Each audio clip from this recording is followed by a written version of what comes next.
Welcome to the Vault XL. Thank you for joining me. This is a two-part live pertaining to Bryan C. Kohberger and Lori Vallow Daybell. The first commentary will be pertaining to Lori Vallow Daybell. This is a continuation from my earlier live that was very brief. As most of you have heard, a jury has been seated, and I'm going to bring you this information by Court TV. Part 2 will be pertaining to the Goodie box that belonged to Bryan C. Kohberger. It has been said and alleged that one of the victims from the 1122 King Road home pertaining to one of the female victims, one of their IDs was in a glove in a box in the Pennsylvania home where he was staying with his parents on an alleged Christmas break. We're going to dissect all that said information, hypotheses, and theories, and also discuss this audacity of Lori and her defense team not wanting certain relatives to be in the courtroom, but it has been revealed that Mr. Woodcock will be attending the court proceedings pertaining to Lori's trial, plural, for said murders. Hello, everybody in the chat. Thank you for joining me. Let's get this started with Court TV, everybody. Thank you for joining me. Have a safe weekend. Happy Easter to everyone in the viewing audience. You're listening to The Vault XL. 5 of jury selection in that case. Legal correspondent Chanley Painter, who's in Boise, Idaho, has the latest there. Chanley, we understand a jury has been selected. Thanks for joining us by phone.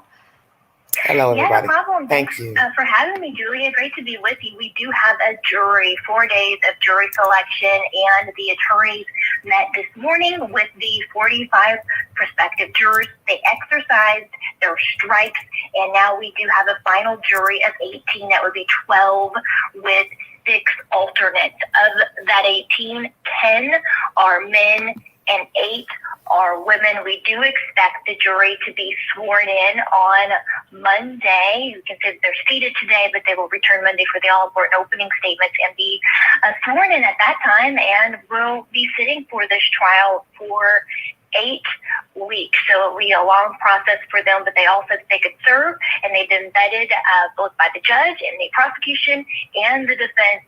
And now we have reached that final jury. So it's a big day here in Boise, Idaho. We will, again, be there for openings on Monday, Julia. Wow, 8-week trial ahead for these jurors. And I know you're going to be there in court all day on Monday.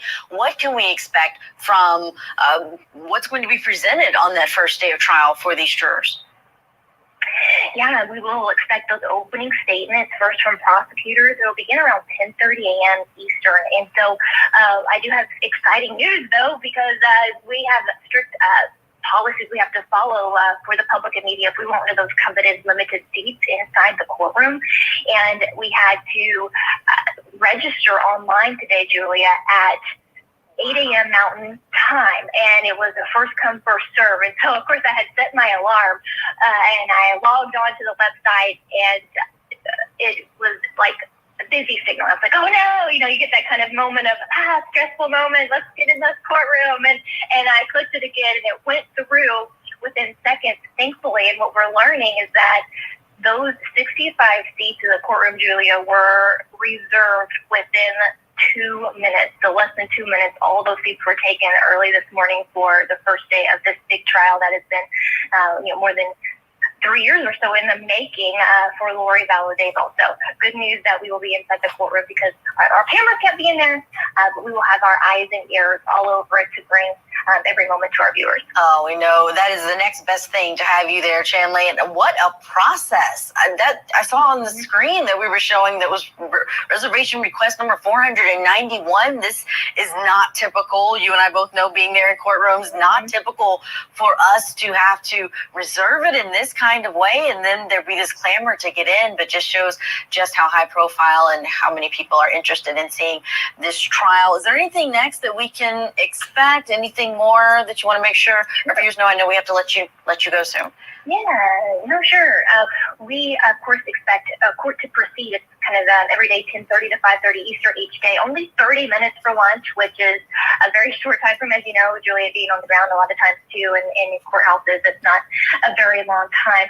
So there is a restricted live stream within the Ada County Courthouse. It's another room for public and media who don't get in the courtroom. They can watch it, but there's no transmission of any of that audio or video in that overflow room or listening room. There's also a restricted live stream in Madison County, hundreds of miles away from here in Boise, where the crimes actually took place in Rexburg, Idaho, that area. So any of those members of the public who were searching for months for Tylee and JJ when they went missing back in 2019 can, if they want, attend at that courthouse and watch it all unfold.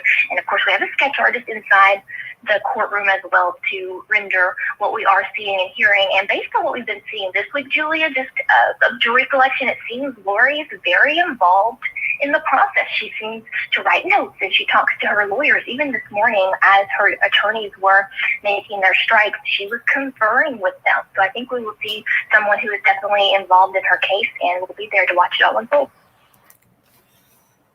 All right, everybody, that's Court TV. Well, I'm sure she is involved in her, with her attorneys. Why wouldn't she be?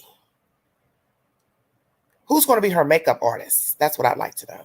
Because that eyeshadow that she had on and the other mug shot that was recently taken, Lori, don't do that. Will you all have a hairdresser too to coif her hair, curl her hair with a curling iron? I'm just curious. What special effects will take place on Monday with Lori Vallow? Let's get on with this commentary pertaining to the jury being seated. Thank you for joining me, everybody. Happy Easter. A jury has been seated in the trial of Lori Vallow Daybell. 10 men, 8 women were given instructions Friday morning and told to return to the Ada County Courthouse Monday for opening statements. Each day this week, dozens of Ada County residents were questioned at the courthouse about their ability to remain fair and impartial if chosen to serve on the jury for the high-profile trial expected to last 8 weeks. On Friday, each side silently dismissed a dozen jurors of their choosing to reach the final 18, 12 jurors and 6 alternates. They will not be informed who is an alternate until it's time to deliberate. Late Thursday afternoon, the prosecution and defense passed the remaining individuals needed for a pool of 42 potential jurors. They also worked to get a few backup jurors out of an abundance of caution. On Friday morning, all potential jurors returned to the courthouse for preemptory strikes. The prosecution and the defense took turns dismissing jurors of their choosing without a need for an explanation. The completion of jury questioning came on the same day.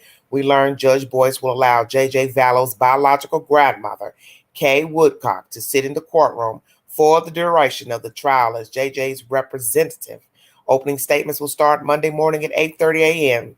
GMT, 10:30 a.m. Eastern Standard at the Ada County Courthouse.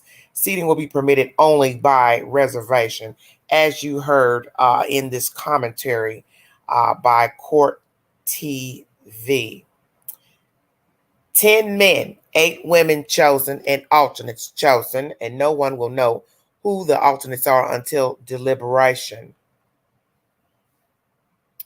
And this is by KIVI Boise, Idaho News. Thank you all so much for joining this commentary.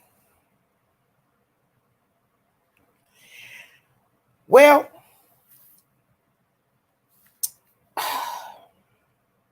it is what it is. I'm going to read that last part here. J.J. Vallow's biological grandmother, Kay Woodcock, will be in the courtroom, and I will also bring you commentary pertaining to Mr. Larry, who is her husband, who Lori and her defense team were trying to bar out of this courtroom for some very sick, diabolical reason. But one would say, well, why would you even question that? Because she's sick, she's a psychopath. What difference does it make? Whether he's in there, not in there, Kay's in there. The information is still going to be repeated regardless, Lori and defense team. People around the world are going to hear what was done, what was alleged, all evidentiary material, the shape of the bodies, the manner of death of the bodies of the husband, the other wife, and the 2 children. So what is the secret? Please enlighten me. What is it that you think these people were not going to hear if they were not present in the courtroom? All information is going to be relayed to the general public. Every statement by the defense team, by the prosecution, by the eyewitnesses, by the judge, Lori Vallow, Daybell. I'm just trying to understand your reasoning. You see, this is what narcissists do. They try to control everything. Even locked up, they still want to have control. You're incarcerated, sweetheart. Not coming out of there. And God has favored you by not letting you stand to the death chamber, as most of you know. You will not be facing a needle to the arm or the firing squad. Now, perhaps your lover, Mr. Chad, will be facing the firing squad. We will see. But you have been afforded the opportunity to breathe inside of a prison cell if indeed you're found guilty of all said charges. And you're worrying about who the hell is going to be in the courtroom. Let's hear what Mr. Larry has to say. Thank you all so much for joining me. If you'd like to donate to this great network, $sign began. $129 Cash App. All stickers and chats are welcome during the live stream. The jury has been seated, everybody. Thank you so much. And excuse the discrepancy in my earlier live. Thank you for following this content. I will be following this trial to the very end. And also with Mr. Chad Daybell as well. And all other said stories and updates that I talk about on this network. Let's hear from Mr. Larry. Please go to my community board for said updates. Nancy Grace has some new information now pertaining to Scott Peterson.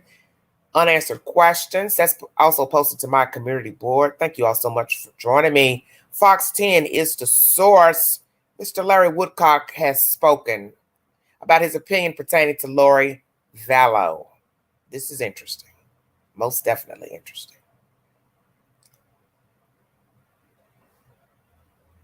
Monday should be interesting, should it not? I cannot wait. Have mercy. In Idaho, just weeks after leaving their home in Arizona. But first, a battle over who can and can't be inside the courtroom. Fox 10 investigator Justin Lum is in Boise tonight and has an exclusive interview with the grandfather of J.J. Vallow. Justin. And Larry Woodcock will be allowed inside the Ada County Courthouse for trial. There will be some stipulations, but after 3 years, they will watch Lori Vallow face the evidence against her. And we were first to speak to Larry after the grandparents of J.J. Vallow arrived in Boise. Who is Lori Vallow to you? Lori Vallow is a camellia. Think about that.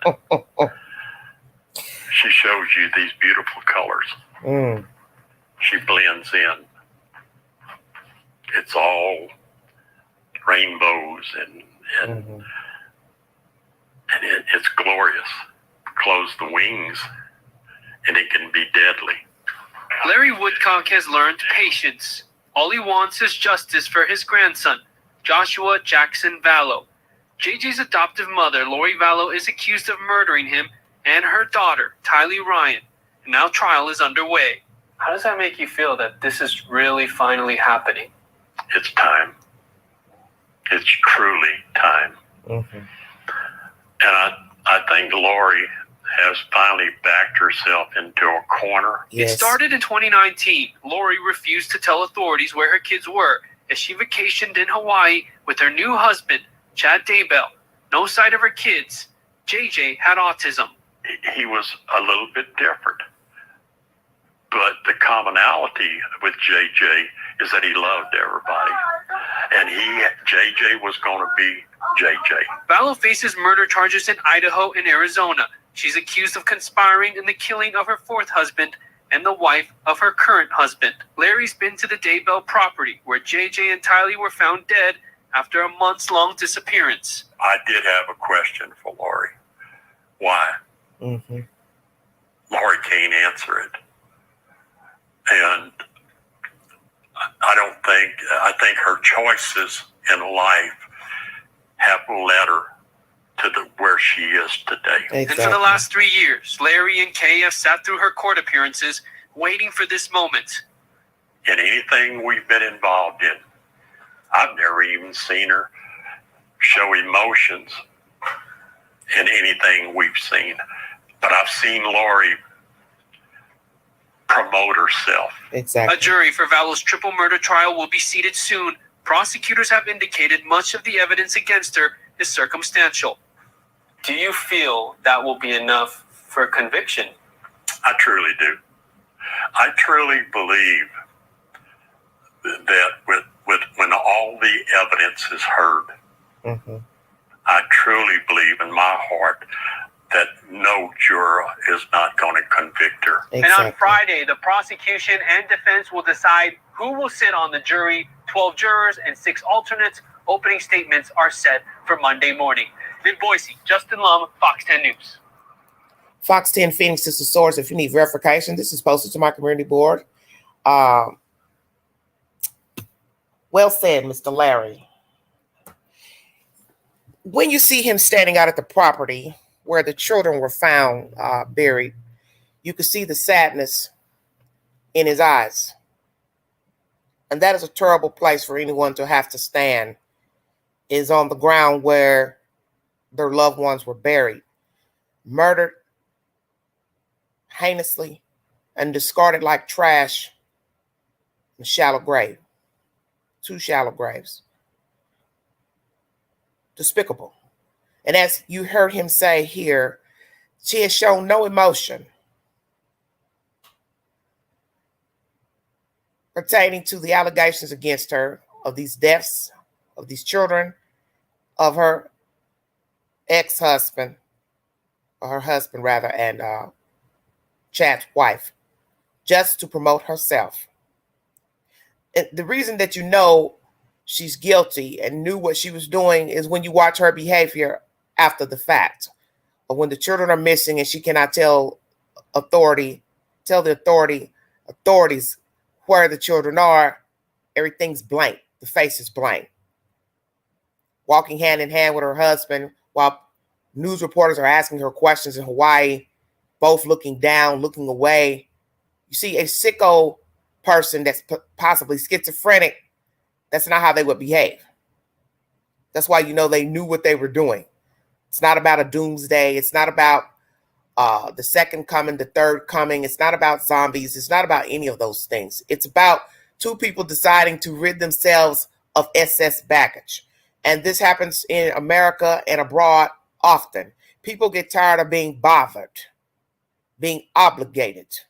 So they knock off people, their children, their family members, whoever they're having to take care of. People kill their own children every day. Most children are murdered by their family members, guardians, adoptive parents, foster parents, biological parents. Stay woke. Spouses are killed every day by their spouses. Exes kill their exes, whether it be boyfriend, girlfriend, or ex-husband, ex-wives. And in your mind, you'd say, well, they've moved on. Why are you killing somebody? Because perhaps they're still legally obligated, such as paying alimony payments, child support payments. They want to be done. So death is the finality, the reason for the season. Sick reasoning, but in their minds, they want to be free. He found the way to free himself of his wife, Mr. Chad. I do believe he found a safe, quick mechanism to murder his wife as to go undetected. Naturally, there was nothing to detect.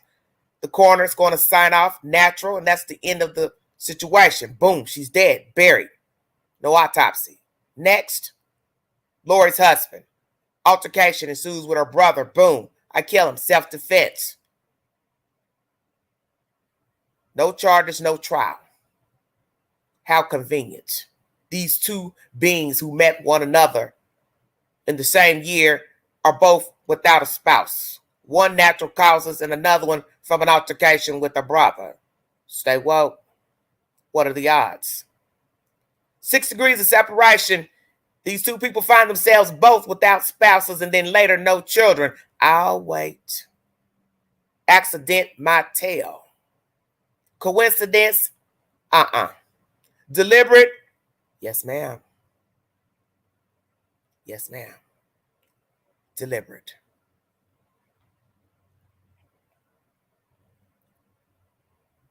You see, what is going to be interesting, as Mr. Woodcock has stated in his commentary, that once the jury hears all of the evidence, he believes that all these said parties are going to say, yay, guilty. Exactly. Because we do not know if Mr. Daybell will have something to say. Oops. Now imagine that. Lord, did it ever occur to you that maybe your husband will also be a star witness? And he will give his account of what actually happened to your children, to his wife, and to your husband. Imagine that. That's why she was so eager to try to consult with her husband, because she wanted to see what he had to say, where his mind was, if he was still going to ride the ride with her, if they both were going to give the same version in court. And naturally, he knows the odds are against him. He knows the detectives did all their digging officially with cell phone records, notes, letters, devices. And the fact that you left behind 2 baby dolls in a shallow grave. Bingo card. Can't erase that. Manner of death. You can't erase that. So to avoid the death penalty, I might want to get on the witness stand and tell a partial truth. Could that be Chad's way of preserving life? Tell a partial truth. It was all Lori's idea. I did it for love. I loved her. Oh, it was the second coming, the third coming. Jesus spoke to me. Well, let's see if Jesus talks to you all this weekend. It's Easter. I'll wait. Maybe Jesus has something he'd like to say this weekend to both of you.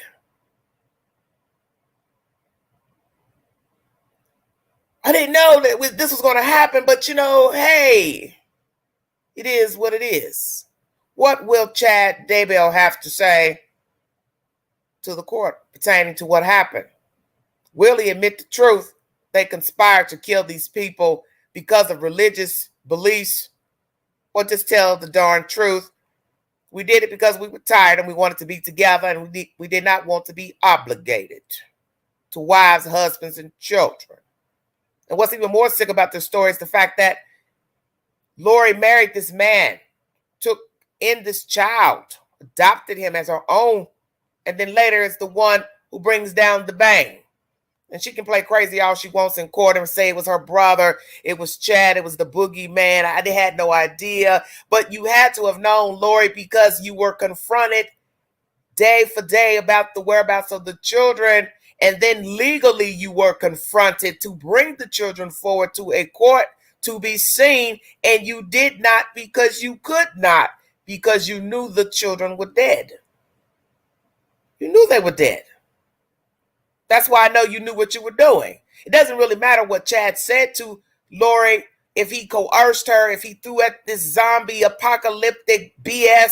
In the end, she went along with it, if you want to believe that allegation. You're entitled to your perception. But in the end, the after effect of her walking around like a damn zombie shows me she knew what happened to the kids. And now to lie and try to put it on a dead man, her brother, is easy to do because he's dead. Imagine that. Another dead person. And I believe the brother killed them. I believe Chad participated too. Take your pick, any, many, miny, mo. Take your pick of who brought the bang on all of these dead people. But they all conspired together. They all took a lick. And that's so disturbing to know that this woman conspired with her brother and this man to get rid of spouses and children. And this goes to show you how easily coerced people can be, because this was a group of people conspiring to murder and shoot at people. Lori, Chad, the brother, the niece. That's a lot of damn people. That's a lot of damn people to sit in a huddle and whisper deviances in their ear, and they go along with the program.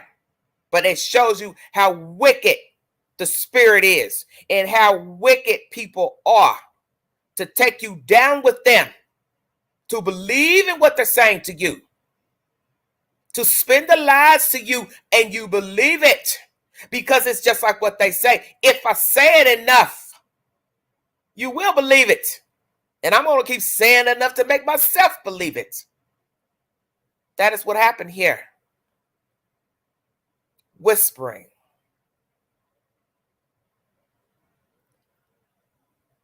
The whispering. The devil whispered, and each answered. So it does not matter what was whispered, the reasoning of the whispering. It's the fact they went along with it. And that's willful intent to commit murder against innocent people, innocent children. Each of these people could have easily walked away from their relationships instead of killing these children and killing their spouses. They didn't give their spouses the chance, and they didn't give these children a chance. And I tell myself not to worry about the reasoning, because the reasoning will never make sense, because it's wrong. It doesn't matter if they thought God spoke to them. If God actually spoke to them, Jesus spoke to them. You know, Jesus would have never told nobody to go kill no dang kids, no spouses. He would have never told you to do that. So you can't say Jesus said, kill these people. We're the spoken ones. We're the chosen ones. Who said? Because as her friend said in interrogation to the police, if there are no witnesses to Jesus speaking to you, then how do we know Jesus spoke to you and told you anything? Exactly. And the evil attempt to try to keep these family members out of the courtroom, Miss Lori Vallow Daybell, and your defense team, is even more despicable than the acts you have been accused of. But that is expected from you because you're deviant, and you've got these defense attorneys working for you. It's their job to try to get you off and to preserve your life. But it's the devil's work nonetheless, even though this is their job by the state.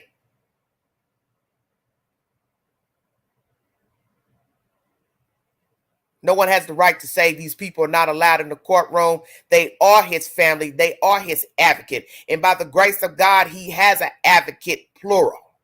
Because there are a lot of people who are missing and deceased. They don't have an advocate to speak for them. So by the grace of God, JJ has advocates, plural. Amen. And no one should be denied the right to hear the evidence in the courtroom pertaining to their loved one, their friend, their co-worker. He was a child of God. He had friends. He had relatives. He went to school. And these people have a right to hear the said information pertaining to the manner of his death and how it came to be that his so-called adoptive mother is on trial for his murder and other said murders. That's their right. It is the right of the people. Prayers to the Woodcock family. And I'm glad that he and Miss K will be able to be in the courtroom, because it was despicable that the defense team and Lori had the nerve to bid for them not to be in the courtroom. How dare you? You have more important things to be worrying about, Miss Lori. such as, you should be glad that you're not facing the death penalty, Miss Lady. You got a lot of nerve, but that's expected. A true narcissist, even incarcerated, you've learned nothing. I am waiting to see if Chad will turn on Lori or vice versa, because I got a feeling one or the other is going to say the other one orchestrated this entire scheme of knocking off the spouses or having no knowledge. So we will see what devices, letters, emails will bring us. Pings from phones, anybody else that may want to give said testimony pertaining to the interactions of these relatives.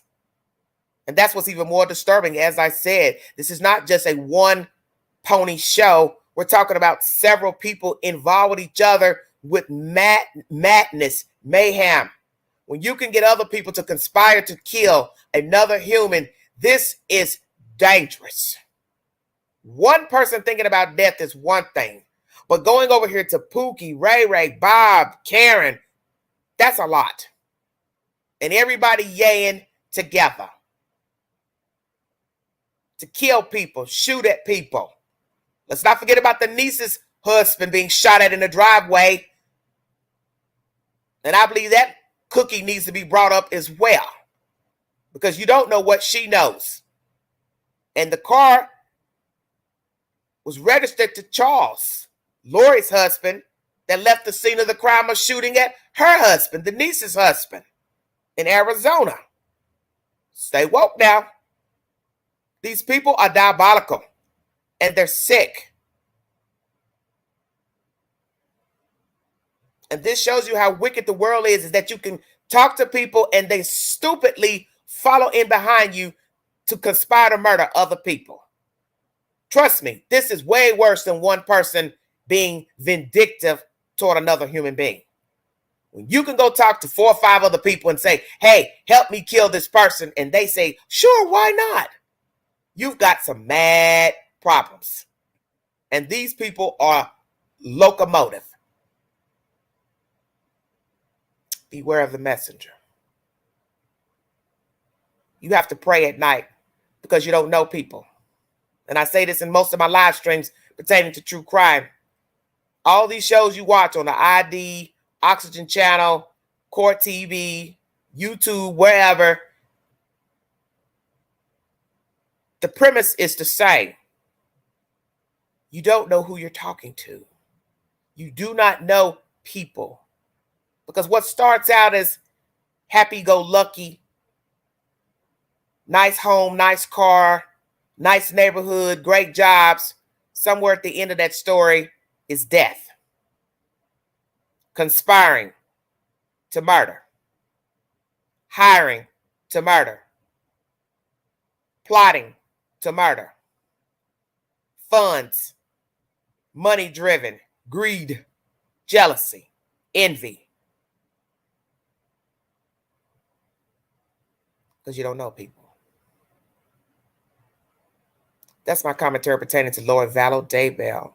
Court will resume on Monday. The jury has been seated. Alternates have been chosen, and they will not be revealed until deliberation.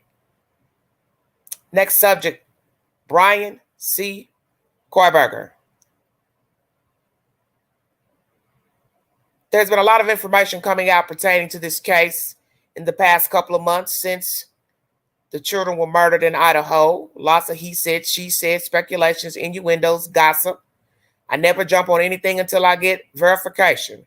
I never verified any documentations of what was found at the Pennsylvania house. And now there's information coming out allegedly that Bryan Kohberger had an ID of one of the victims inside of a glove that was inside of a box. I also got a notification from Twitter today of a piece of paper from the Federal Bureau of Investigation with that said notation on a piece of paper, hoping that it's valid.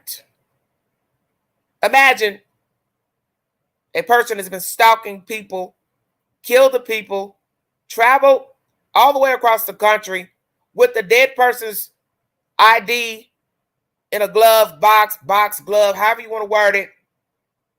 Why are you keeping those things, Mr. Kohberger? Why were you found in shorts and gloves putting trash in little plastic bags when the FBI bum rushed your parents' house? You knew when you were pulled over 2 times in Indiana that they were on your trail. You knew you had left behind DNA.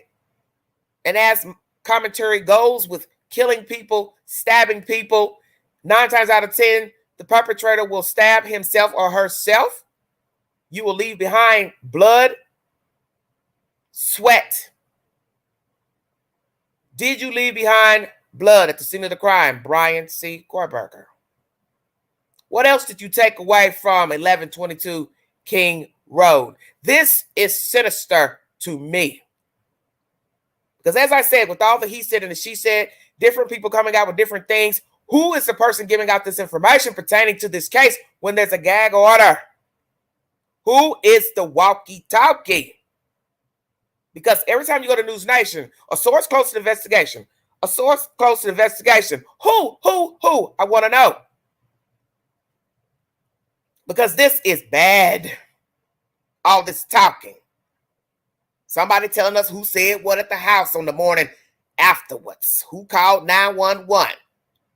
Now we got to wonder how many people were in the damn house when the 911 call happened. Now we're getting information about ID in a glove that was in a box. What kind of box? Cardboard box? Steel box? Pandora's box. Ah, she's open now. Imagine this. A man has been stalking young women, college students, for a few months. He just newly traveled across the country and should be studying his studies, but instead he's watching some people 15 minutes away in another state, Idaho. Instead of him perfecting his craft and trying to get a doctorate degree, he's stalking women and watching and following them on social media, inboxing them, going to places they frequent, going by their house, possibly walking around the property, looking, lurking, when he should be perfecting his craft and his studies. Did Bryan Kohberger move to Washington State to murder these kids? Did he have wind of who these kids were before going to Washington, or he went to Washington to kill, to be out of the way, out of sight, out of mind?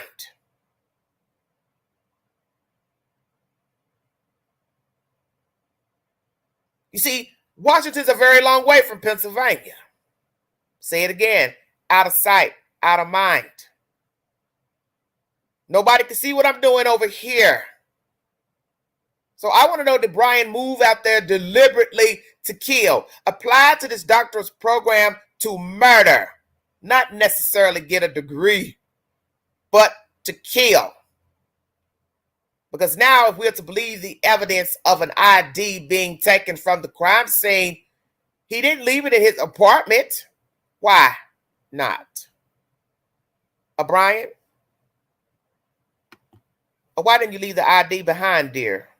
So now we have to ask, what all was left behind in that apartment? I heard it was minimal furniture. Was that deliberate decorating choices, or he just didn't have the money for furniture? What was left behind in the Washington apartment, number 1? Number 2, what all did he take in relation to the crime at 1122 King Road was took to Pennsylvania? Because when I read that piece of paper, it's got a lot of mentioning of gloves, knit cap. Bryan, did you wear the same cap that was found at your parents' house? What all did you take from the crime scene worn did you take to Pennsylvania? Number 3. Did you throw away any of your clothes? Number 4. Did you throw away the shoes? Number 5. Did you try to wash some of your clothes? Number 6. Where is the knife? Number 7. Did you hide the knife? Number 8. Where is that knife? You know you messed up. That's why you went back the next morning after 9 a.m. and you couldn't decide what to do. You sat outside for about 10 minutes or so What were you doing outside of that house again? Oops, can't go in. They'll see me. Well, you didn't care about being seen that night. Somebody has a doorbell camera, audio. Bingo card. Now imagine that. Now imagine we found out when he goes to trial that house that sits to the left of the house has feed of Bryan Kohberger going in and out. Oh, my. And God forbid it's got a light that will illuminate a visual of a Bryan C. Kohberger. Because if there's audio 50 feet away, which is the house, whimpering coming from that audio, then Lord have mercy, I would assume there's also visual. Stay woke. How did he enter the house? The front of the house? Or did he walk up to the back of that house? Or did he park up on another street and then walk down to the house from behind the house? How did Bryan C. Kohberger enter the house? And the scary part of this story, besides the stalking of the victims, reaching out to the victims and then following the victims around, going by the house, he made way into the house and he rummaged around. Happy Easter to you too, sweetheart. He rummaged around in the house. Please pay attention to what I'm saying. So was one of the girls' ID just lying around on a dresser or nightstand table? Or did he stab these girls and then what? Cut on the light and start looking around in their purses? Are you all hearing what I'm saying to you? This is diabolical. So now you got to ask yourself, if we're to believe this was less than 20 minutes, this is scarier than we could ever imagine. How would he have gotten it before the killing, Brittany? One moment, please. I'm going to drop the link. If anybody wants to hit the link, 1 second, please.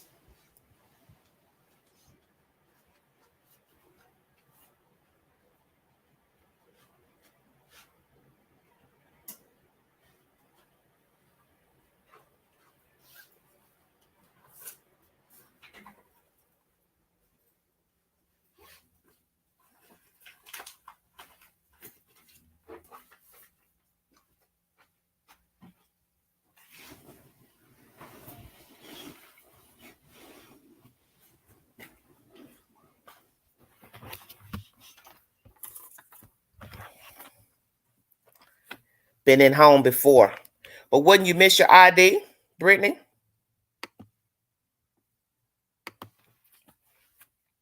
Has Bryan Kohberger been in the house before? If so, when, where, how many times, and what has he taken? What else did he take out of the house on the morning of the killings? Thank you for joining me, everybody.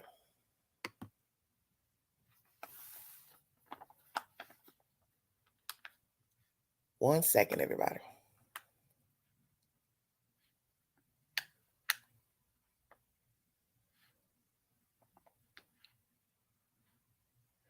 Very interesting.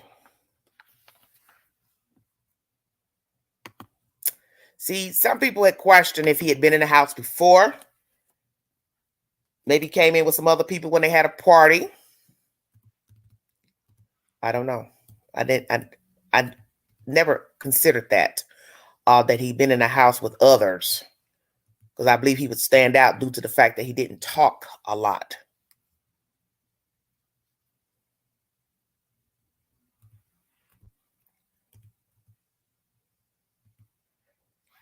He would stand out.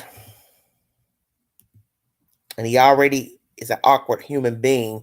I think he would feel inadequate being around some people he did not know, especially knowing he was there for nefarious reasons, not there for, enjoying people's company. But nonetheless,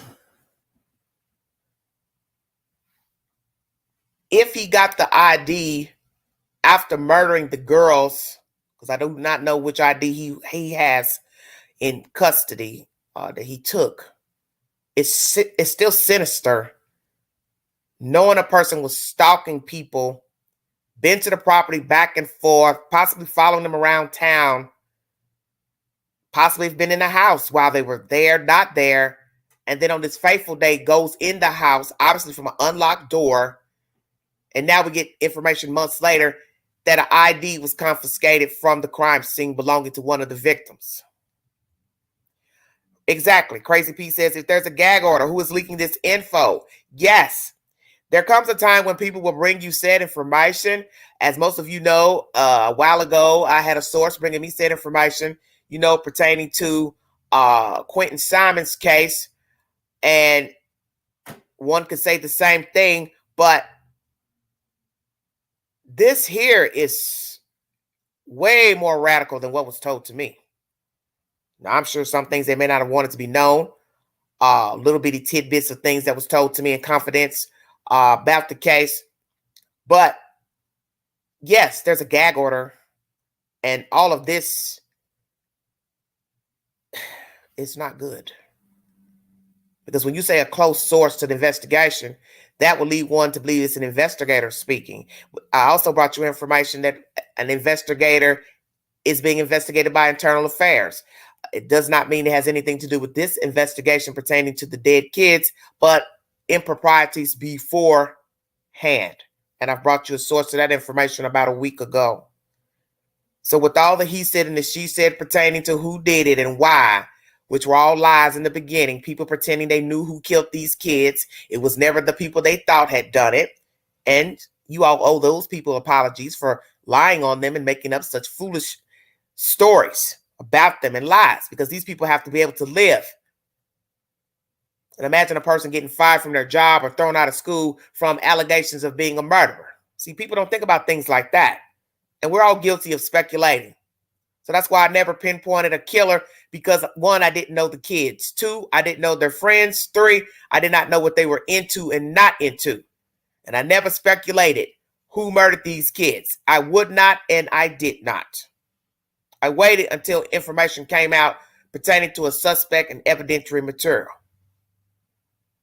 Now, with that being said, Mr. Kohberger is the alleged perpetrator. His DNA is on the sheath button that was lying beside Maddie Mogen's body. How did it get there? To me, that was a smoking gun. But this one's even more smoking. Because how are you going to explain why a dead person's ID is in Pennsylvania? Thank you all for joining me. My first guest is Miss Brittany. Well, hello, stranger. Hey, we missed you. I know. I missed you all too. How are you? I am great. How are you? Thanks for joining me. So let's start with Lori. If you can give me commentary on her and her defense not wanting the Woodcocks in court, and then we'll make it on over to Mr. Kohberger. Yeah, I think that's awful. I think that he definitely should be considered a family member. Mm-hmm. They've been there since day one. Exactly. Yeah, I think that was horrible. I think it's great that he's going to be able to go in. And I also want to point this out too. I don't think a lot of people are realizing how expensive this is for this family. They live in North Carolina. Right. This trial is all the way on the West Coast. This is going to be expensive for them to sit all these months going back and forth to court and now sit through a trial that's going to last at least 2 months. Right. Not to mention, in the past years, all the trips they've already made. Exactly. Yeah, definitely expensive. So if there's any type of funding they set up, I would gladly like to donate any type of funds I could to help out with meals or hotel fees, because this can take a toll on a person's bank account trying to attend court halfway across the country. It's all the way across the country, not halfway. It's all the way over to the other side of the country. Yeah, now that you say that, I do remember some of the last year, some of the court proceedings that Larry and Kay were saying that the hotels were really good with working with them, knowing the reason that they were there. Right. But yeah, that would be interesting to know if there is something set up. It would be worth donation. Yeah, it sure. would be worth donating because these are some long months. 2 months is still a long time to wait for a verdict. And then naturally they'll want to resume back to the side of the country when indeed Chad goes to trial. Hello, Sala. Thank you so much. I missed you all too. Thank you all. Okay, anything else you want to say about Lori? Let me ask you this: do you think he's going to turn on him, or do you think he's going to turn on her, or both? I think he'll turn on her. Okay. But they're crazy. I don't know. It's hard to wrap your mind around. Do you believe she knows right from wrong? Yes. Yes. And Chad? Definitely. Okay. I was trying to think anything else I wanted to mention about these two. Because I'm wondering what if he turns on her, what okay, let me ask you this. If he turns on her, what defense will he use to why they killed everybody? I don't know. I feel like they're gonna what it is says Case got that $1 million life insurance. That's right. I forgot about that. Sure does. She sure did, didn't she? I forgot all about that too. She's got some money. I think they're gonna put a lot of the blame on the brother. Well, how are you gonna explain why they're dead on your property? Yeah, not to mention, yeah. I don't know. He's sick. And even if you put it on Alex, even if both say it was Alex, you still can't explain, well, how did the bodies get to Chad's property, buried on his property? And I believe it was Alex that they were able to show the phone pings that took him to the property. But still, you're not going to be on my property bringing dead bodies and me not know it. If I watch my property, I'm going to know the holes were dug. And Chad used to be a grave digger as well. Say what? I believe it. Yeah, I'm pretty sure that's what he used to do when he was younger. I can't. They're sick. They are. The whole zombie thing and all that. That's just a distraction, I think. Very odd. His own sick fantasy. But I think at some point he met Lori. And who's to say he might have been plotting to kill his wife before he met Lori? We're not going to know until they show some type of evidence. But I think Lori is part of the reason why he decided to knock his wife off. And then vice versa. She knocked off her husband, got her husband knocked off. Yeah, I agree. I definitely agree with that. Don't you find it interesting? All these people dead, the brother dying of natural causes later that year, the end of the year, December 2019. What are the odds? Right. And then, there was the scenario where she said somebody tried to, I think she said it was a paintball gun. I don't know. It's been so long ago. It's hard for me to remember. Wife, about 2 or 3 weeks beforehand in the garage. What was that all about? That was, I think they were able to find out that was Alex, the brother. That was to scare her, you think? Yeah, because you're definitely not going to kill somebody with a paintball. I don't know what that was about. They did some very strange things. And how you were able to rope so many people into it. Yeah, and that's the scary part. Is like I said, it's one thing for one person to conspire to kill another human being. But when you can talk to other people and get them to go along, that is dangerous. It's like a tribe. Right. And it really kind of was, and I know plenty of Mormon people, and that is not how they are by any means. So this was something on a completely different level. Completely different. They are just a disgrace to the human race. Because like I said, we all are flawed. We all have done some wrongdoings in our lives. But as I said, when it comes to the point that you decided you want to take a person's life and kill a child, kill a spouse, you're on a whole different level. You're in a whole different category. You're in a whole different box. Right. Yeah, they're some interesting people. Let's play the commentary pertaining to Kohberger, and then I'll let you give your opinion pertaining to what was found allegedly in the Pennsylvania house. This is very interesting information coming out pertaining to this. And we're also going to talk about the house too, because News Nation's done a story 15 hours ago about the parents getting the belongings of the kids and what should happen to the house. Should the house remain open for the jury? That's another subject matter I want to also discuss during this live stream. Let's see. But let's talk about the ID. News Nation is the source. It's just a 2-minute video. Do you think the house should remain or no? I definitely feel like the house needs to remain until after the trial. After the trial, okay. Now the news that broke last hour, exclusive details related to the investigation of Bryan Kohberger, the suspect in the murder of those 4 University of Idaho students. Chris Cuomo reporting an identification connected to someone from the home in Moscow, Idaho. The murders took place was found during a search of one of Bryan Kohberger's residences. Mm. In addition to a supposed DNA found on a knife sheath at the scene, that could become the most significant piece of evidence tying Kohberger to the victims. And police sources also telling News Nation they have evidence that connects Kohberger to what they are viewing as cyber stalking of someone from that same home. Let's bring back in retired FBI agent and News Nation legal contributor Jennifer Coffindaffer. Thanks for coming back. Appreciate it. Let's take these one by one. If true, the ID seems like a huge piece of evidence. It's very big. It's so powerful because now there is absolutely no explanation for why he would have an ID from somebody in that house. And recall, on the search warrant, number 35, from the house that was searched of his parents, it lists IDs in a glove, in a box. Not in a glove compartment, in a glove, in a box, in the house. Right. So what kind of evidence might they have, do you think, on the cyber stalking side of this, and how significant is that? It's significant to me because what it does is it shows the connection of stalking physically that we know about through the phone pings, 12 of them in and around that house. And now we have possible cyber stalking.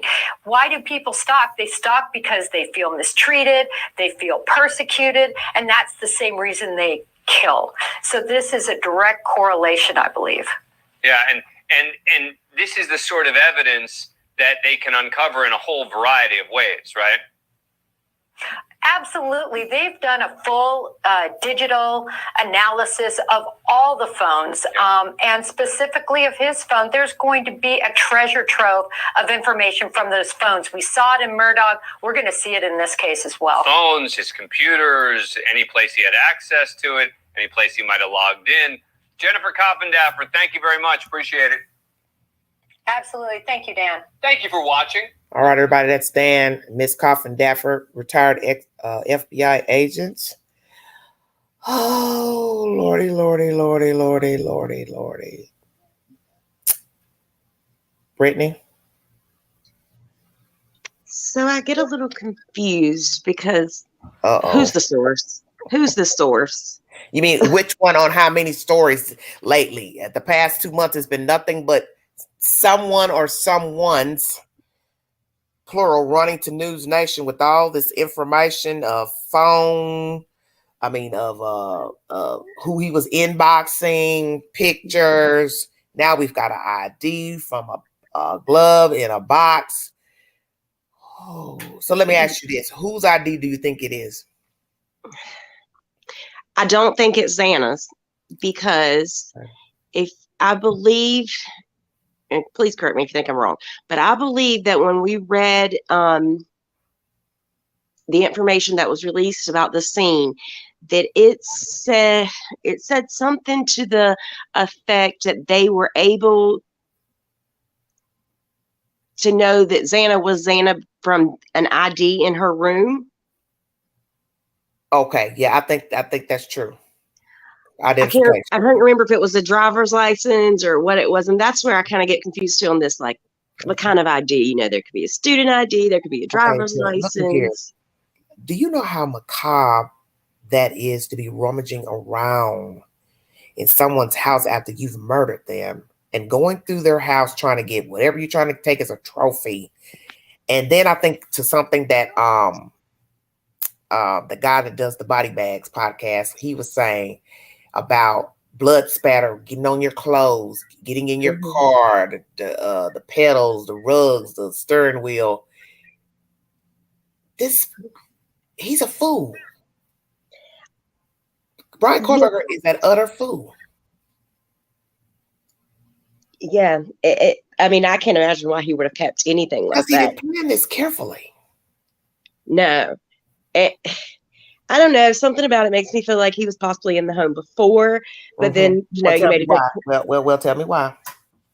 Just okay, well, so we have this short time frame anyways that he's in the house doing these 4 killings. You know, supposedly there's an alive. They're trying to estimate this. They're trying to estimate this in and out time at 20 minutes. So what we got to tell ourselves how long it takes to make it up the drive or back of the house, go in the house, get in, stab each person at least 3-4 minutes per person, and then now we find out rummaging around in rooms looking for stuff to confiscate.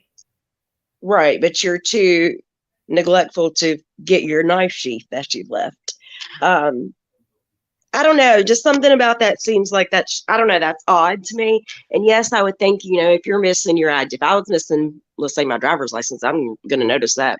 Well, and that's what I'm saying, because you're going to have to use it at some point. And the fact that the girls just went out, I would assume they took their ID with them. We already know that's college protocol. You're going to have your ID with you. Right. And I can't remember if they had purses, or I can remember when I was younger, we would go out.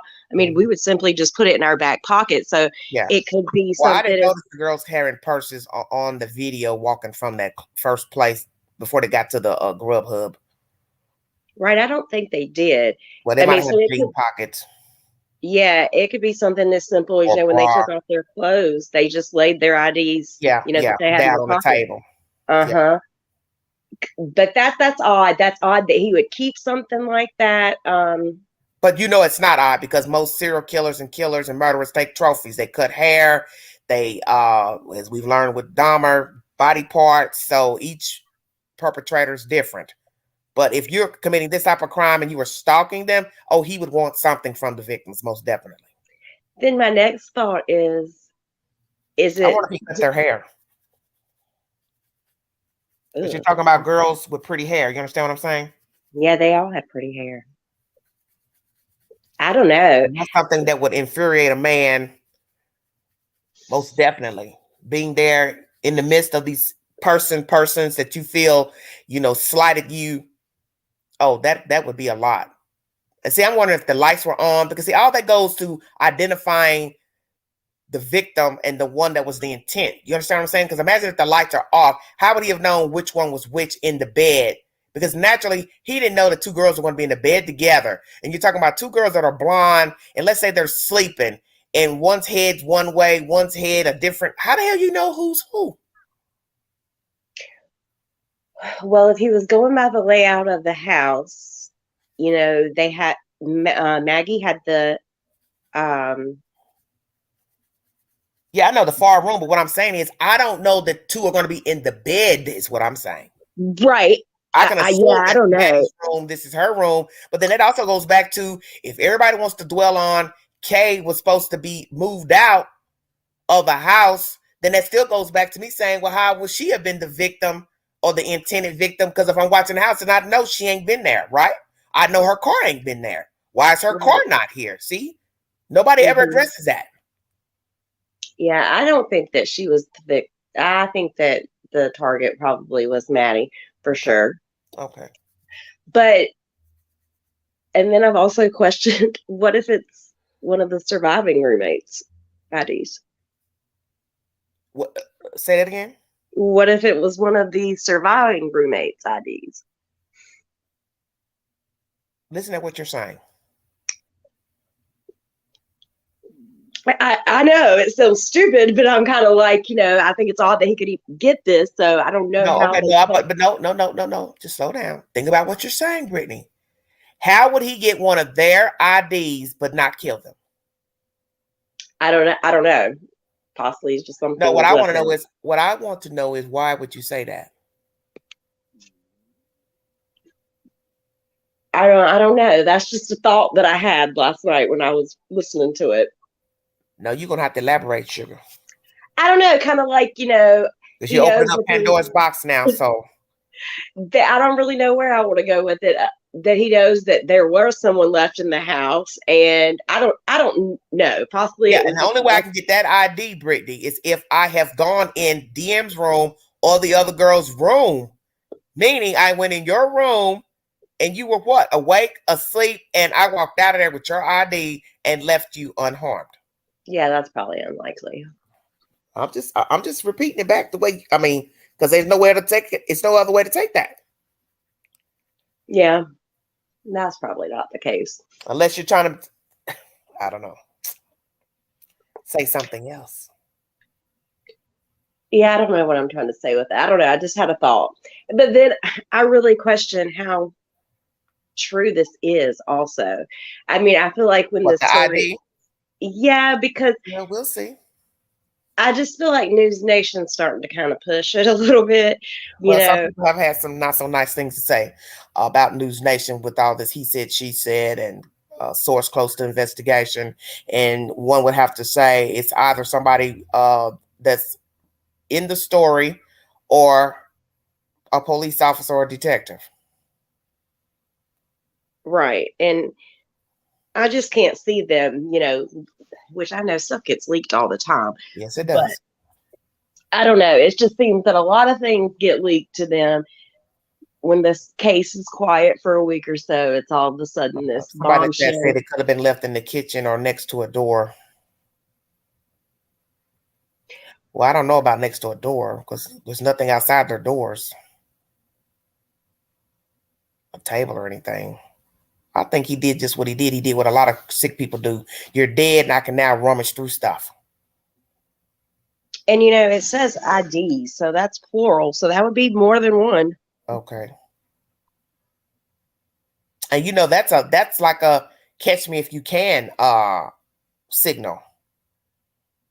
Yeah, They use those IDs to go out, and guess what? Yeah, I killed them and I took their damn IDs. Unless they belong to somebody else, and that was also mentioned in some other commentary. Could it be that it's also ID of somebody else that we don't know anything about? I wondered about that as well. Now imagine that. That's scary. Because I've also asked that, has he stalked other victims at Idaho and Washington State and back home? Will we find out that there were other victims he was stalking and also been rummaging around their house and properties? I definitely feel like he would have stalked someone before. I just can't.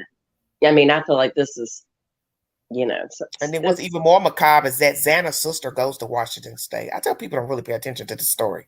That's scary to think, after the killings that he was there, she was there. All that time. And you want to believe that he didn't know that? Yeah, I wonder. I'm sure that he did. Yeah, because we're in a Google world. And you got to remember something. He's not even from that demographic. He is from the East Coast. And instead of him perfecting his craft, which is going to school, he's been stalking these kids and God knows who else. There's no way in hell he did not know that Xana's sister went to the same damn university. Because, they take pictures together. Mm-hmm. And if you go on each person's profile, he would see she had another sister. And she probably have on, WSU logos and things. Right. And I don't doubt that he's Googled their family member houses because he's meticulous. But he wasn't meticulous enough not to leave behind, he left behind evidence. He was stupid enough to keep going to that house in the beginning. He caught a traffic violation going over there one night. He wasn't careful. But that's the point. We live in a digital age. And most people are going to carry their phone with them, even when they do wrong. That's how most people are caught. It's because they forget to leave their phone behind. But when you're doing wrong and you're out in the night, you're going to want to have your phone just in case your ass get a flat tire or your battery stops working. Right. But because you're so wired up and you're sinister, you're not thinking. You're just thinking about the hunt, the kill, but not getting caught. And that's where Kohberger messed up. Right. And I mean, with the knife sheath and then this, whoever it may be that he has from that home. And then you're stabbing a person numerous times. You probably slipped. The knife was slipped, as that guy said. No, I can't think of his name right now, the body bags guy, but the blood becomes sticky, the knife can get dull, depending on how many times you're stabbing a person or people. You cut yourself, you're leaving now behind your own DNA. Then now you're talking about picking up IDs. God forbid he did this afterwards. Now you're touching surfaces. Yeah, he's not very smart. I mean, he truly isn't. And not to mention, you know, the amount of times that he had been there, you would have thought he would have paid attention to the cameras on the outside of homes. And then you had blood on your clothes. So how did you get in your car? So did he put plastic in his car beforehand? And it sounds like they all but took that car apart. So. Oh, I'm sure they sprayed the car and it lit up like a Christmas tree. But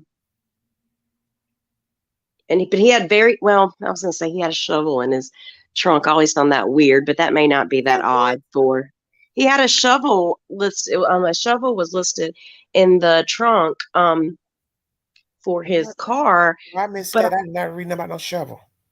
But I don't know that maybe that's not that odd for that area due to the snow. I don't know. I doubt that any college student staying in an apartment has a shovel in their trunk. Yeah, There's people that live in Chicago and they don't have shovels in their trunks. That would be in their garage. Yeah, and it wasn't, I don't believe it was specified the type of shovel it was either. Well, how many different kind of shovels can there be? Well, you know, there's like a snow shovel that's kind of like got that plastic like scoop on it. And then there's like a metal shovel. That would be in my garage. Oh yeah, that's where mine is. And then you got the metal shovel. Yeah. Each would be in a person's garage or shed. It's interesting. Listen, not in their trunk. Because you're forgetting, he's not a homeowner. He doesn't own anything. So why would a college student be having a damn shovel in their trunk? Yeah, of any kind. I'm just saying. Because he's not a homeowner. No. He's not a student. The property is going to be maintained and taken care of by the people that own the property. Yeah, that's true. Yeah, I need to see that document about the shovel. That's a good point. Someone in the chat said that the keys with your, you know how they have the little wallets now with your keys kind of like attached, and you with your ID, But I'm just saying, but the way the rooms are made, you can see how when you go up where the kitchen is, you can see right there. I didn't never hear that there was a table or anything, you know, outside of DM's room. And as far as upstairs, I just assumed the girls probably laid their ID on their little nightstand or something, or in a purse, and he went and he confiscated it out of there because he wanted to take something from the crime scene.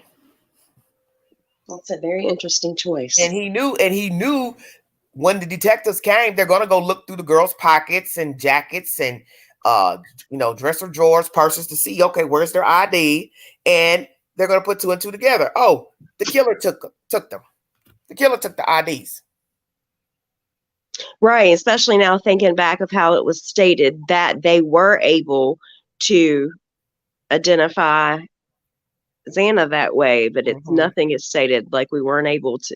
Yeah, that's interesting. Yeah, they're going to look for their ID just to see who they are. And that's the first thing I'm going to think as a detective. Where are their IDs? They're college students. They're going to have a college ID, and they're also going to have a driver license if they drive. And there's cars in the parking lot. So if I run the DMV, I'm going to automatically get your driver license picture. Okay, well, where are their driver licenses? That's it's possible. In that one interview, he's a dirty bird, man. The one interview that the Kaylee's parents had did talking about that they had confirmed that Maddie, was passed away, but it took so long for them to get confirmation too that their daughter was truly involved. That's interesting when you think back about all that. Yeah, he's strange. I don't. And then the weird thing is you pack all this stuff up and you take it with you all the way across the world. That's why I said imagine what he took pertaining to that night. I won't doubt that some things found in Pennsylvania were actually what he used and wore to the crime scene at 1122 King Road, such as the knit cap, those damn black gloves. They come in a box. You can buy them, those gloves in a box. And so there's so many come in a box. He's probably took half of them with him. For what reason? Right, because I thought it was very strange the amount of things that were listed on the search of his home and wherever his apartment. Yes, I felt like it was. I never looked at the search of what they took at the Pennsylvania. It was very few things, the pillowcase with like a brown stain. So I guess maybe they were trying to. That's from the Washington apartment. Yeah, that's what I'm saying. Yeah, I don't think I ever got wind of what they took out the house from his parents' house. Yeah, that's the one where you see all of the black sweatshirt. It looks like they tried to take any dark clothing that was there. They took, I want to say, 2 or 3 computers, a motherboard, whatever that is. Yeah, that's what I've got on the Twitter today. The guy Twitter. And then, there was a separate one for his car. I wish I could find that. But I swear a shovel is listed. I remember that because I remember wondering if that was, due to the snow but yeah, it's all because there was a lot of stuff in his trunk. I got it right here. Hold on. United States Department of Justice Federal Bureau of Investigation receipt for property. It's got the case number and the date 12/30/22. Collected seized 119 Lambsden Drive, Albrightsville, Pennsylvania, in the area code. Let's see, extra large. I don't know what this is. The handwriting is horrible. Columbia Navy fleece. Ammons. I can't read the writing. Something drawing. Inside ID. Something inside glove, inside box. Criminology books. Note, license, card. His handwriting is horrible. Number 3, I can't read what it says. Something, color, something. Then again, 38, black gloves. Then 39 says seagrass, see something. I can't read this person's handwriting. Yeah, the handwriting is really black bad. gloves is number 41. And the black knit hat is on line 41. Then 42 is a dark green short sleeve shirt, black long sleeve shirt, black sweatshirt, gray jacket, 2 pair, black pants, 1 pair of black jeans, 2 pair of black jeans. He wore a lot of black. Number 43, 3 black long sleeve shirts, 2 pair with black pairs, black pants, 2 pair of black pants, 1 gray jacket, 1 gray knit. I don't know what that says. Knit something. Then another has 1 black glove. See, that's where it's obviously suspicious, these separate gloves. Motherboard. Washington State University paperwork. Something, I can't read all the stuff. Medical documents. Other documents. I don't know. I feel like the shovel thing is listed close to where it says something about empty water bottles or something. Something about what was in the trunk. Because I think there's also like a black boot, but there's only 1 boot or something. The handwriting is horrible. Sarah said something about a necklace being taken, mentioned before. Plus, they accused him of burglarizing the home. Do you recall or have you heard anything about that since? No, I think maybe it was KG. KG, who was that?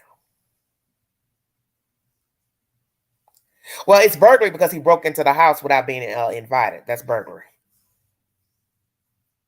Anytime you enter a house. Because he wasn't invited.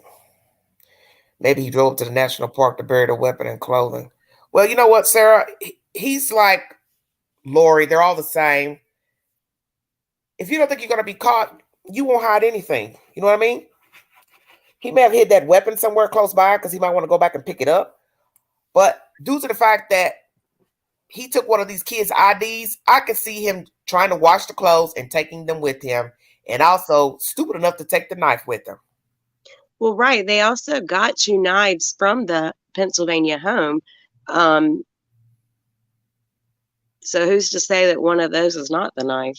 Because I can tell you, I can't see him throwing away that knife. We don't know if he bought the knife for this occasion or if he already had the knife. So then we have to ask ourselves the sentimental value of the knife to him, pertaining to when he purchased it, and if he's stupid enough that he just want to hold on to it and just hide it somewhere close by where he can go look at it. Yeah, I wouldn't be surprised if he brought it with him. You know, he brought Yeah, the IDs. I wouldn't. It would not surprise me. He's put it in the sink and bleached it down and bathed it enough. And that shows how sick he is, truly, because, you know, once you know your car is out there and he knows they're looking And he for hasn't known because he's talked about the case. He heard them talk about that car. Yes, he had to know.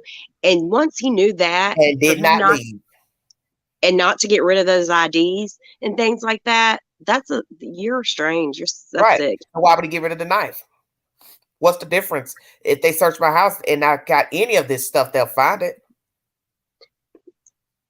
Yeah, one of the search warrants also lists a damaged laptop. So I wondered, like, what was the damage? Did he do that, you know, so that they're not able to? Why are you seeing all of this? There's a few different ones from Pennsylvania. One is the car, and then it lists stuff in the trunk and in the front of the car. Then there's the one from the home where there's something about a letter, and it lists about other computers.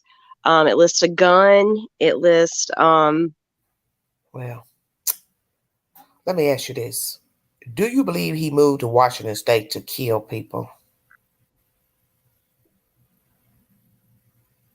Possibly. I do. I mean, I think he would have killed people. You got to count the fact that he wasn't even there that long. How do you go from moving to a state in August? Let's say he moved in August, if we can verify that. From August to November, that's a very short time span. He immediately started stalking those people once he touched down. So that leads me to think that was his only reason to even go out there. Or was it part of his thesis or paperwork for the classes? I don't know. But it's the time frame that's bothering me. It's just too close to the landing down and then being bolo put out on a car, then boom, you're arrested a month later. Right. One would have to wonder, what was your motivation for even going out there to school? Because it seemed like he was stalking the kids more than he was perfecting his schoolwork. Right. And I loved, how did he come across them? You know? That's what I'm saying. A suggestion, because, you know, you do get suggestions from Facebook and IG. Right. So maybe that's what happened. He either got a suggestion in there, or he was out just walking, looking around. Because that is what hunters do. They hunt. And most hunters, you know, before we had social media, that's how they hunted, was by foot, walking around, driving neighborhoods, walking neighborhoods. Something caught their eye. I mean, that's what happened with Theodore Bundy, Gacy, Dahmer. It's all the same. You had to be out. Mm-hmm. I think he would have killed wherever he was. I do, but yeah, I think it's a very good possibility that that's the reason why he moved there. And I've often wondered, did he? Because what's so special about that school and its program? Say it again. What's so special about the Washington State program to move all that way out there to go to school?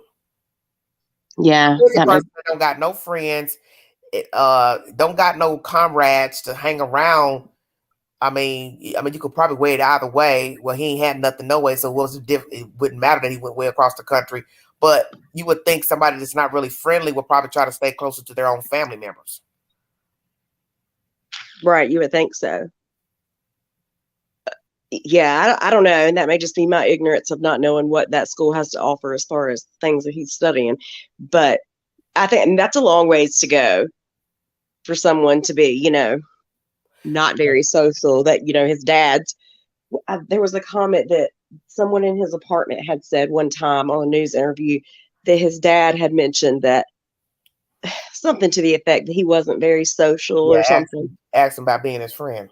Yeah, which is very strange to me. Like you're talking about an 8-year-old. Yeah, that's odd. That's very strange. But I've also questioned the dad's arrival, the flight. I would love to know when that flight was actually. Yeah. Well, I think they made it seem like it was after the fact, but we still don't have documentation of a legal document showing a booking of an airline flight. Yeah, and you can best believe all that will come into evidence. I am sure of it. Crazy P said, what's weird to me is do they have the weapon used? No word of any searches for the weapon. What do you mean, Crazy P? Do they have the weapon used? I don't understand your question. Do they have the K-bar knife that he used to kill them?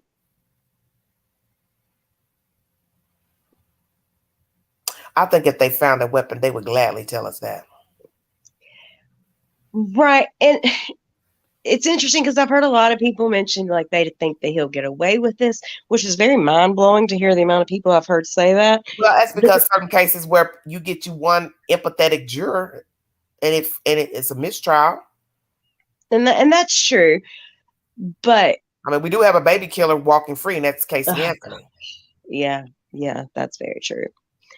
That's a lot of evidence pointed towards her. Last person with the kid, every lie she told was proven, and yet you still let her go. You want to sit here and believe those lies bias put out about her parents and brother and father touching her. And they showed you there was never no nanny. So the only people left that could have been the murderer was her mother, father, and brother. And the guy that found her out there, the utility guy. And that man didn't kill that kid. No. And I don't believe her father did it. And I don't believe her mother did it. No. And I don't believe her brother did it. So that leaves Casey Anthony. But yeah. 12 members voted to let her walk free. So Baez put on a show. Yeah, I think that with the DNA, whether they have the actual murder weapon or not, with the DNA is left in there though. There's no way you're gonna make me think his DNA is not in there mixed in with those kids. Right. And then definitely if this is what they're saying is true about this ID. Also, if he cut himself.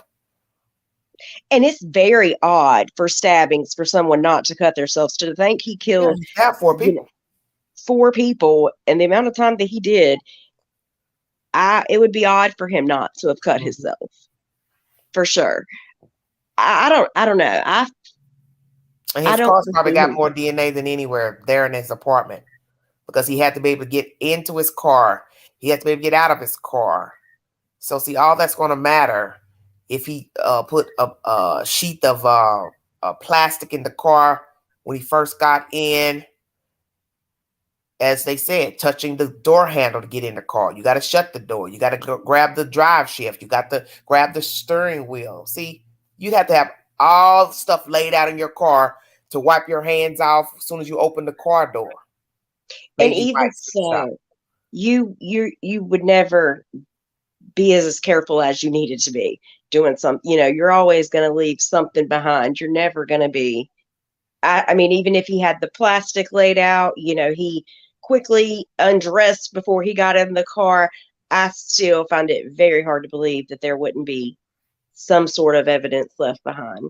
I mean, I just can't see it happening. Well, Crazy Pete, they probably searched the general area when the crime first happened. And, I don't know. I don't know. I guess I'm assuming the police walked the canvas the area. Garbage cans and everything, because there were garbage cans across the street, different places. But like they said, the vast area from their house out to where he left, the route he took home, which was extensive, the knife could be anywhere. Or the purchase of the knife. They had released the information they wanted, like all of his Amazon orders and things like that. I wonder if he was dumb enough. It'll be interesting to know how long he had the knife. If he had bought the knife before coming to Washington State, or did he buy when he got to Washington State, or did he buy when he first started reaching out to the girls? See, all that's going to be relevant to his mind frame and the time frame of conspiring this crime. Yeah, and I think it's very important that they don't demolish this home before the trial, So we'll talk especially. about that. So the house has been given from the property owner to the university. They said they're trying to get it down by the end of the semester. I'm assuming that will probably be May. So you think the house should remain? Right, yeah, I definitely do. I just with everything that's kind of went on, with the surviving roommates in the home, it's a very interesting layout in my opinion. Yeah, because I don't want a 3D. I don't want a 3D imagery if I was on a jury.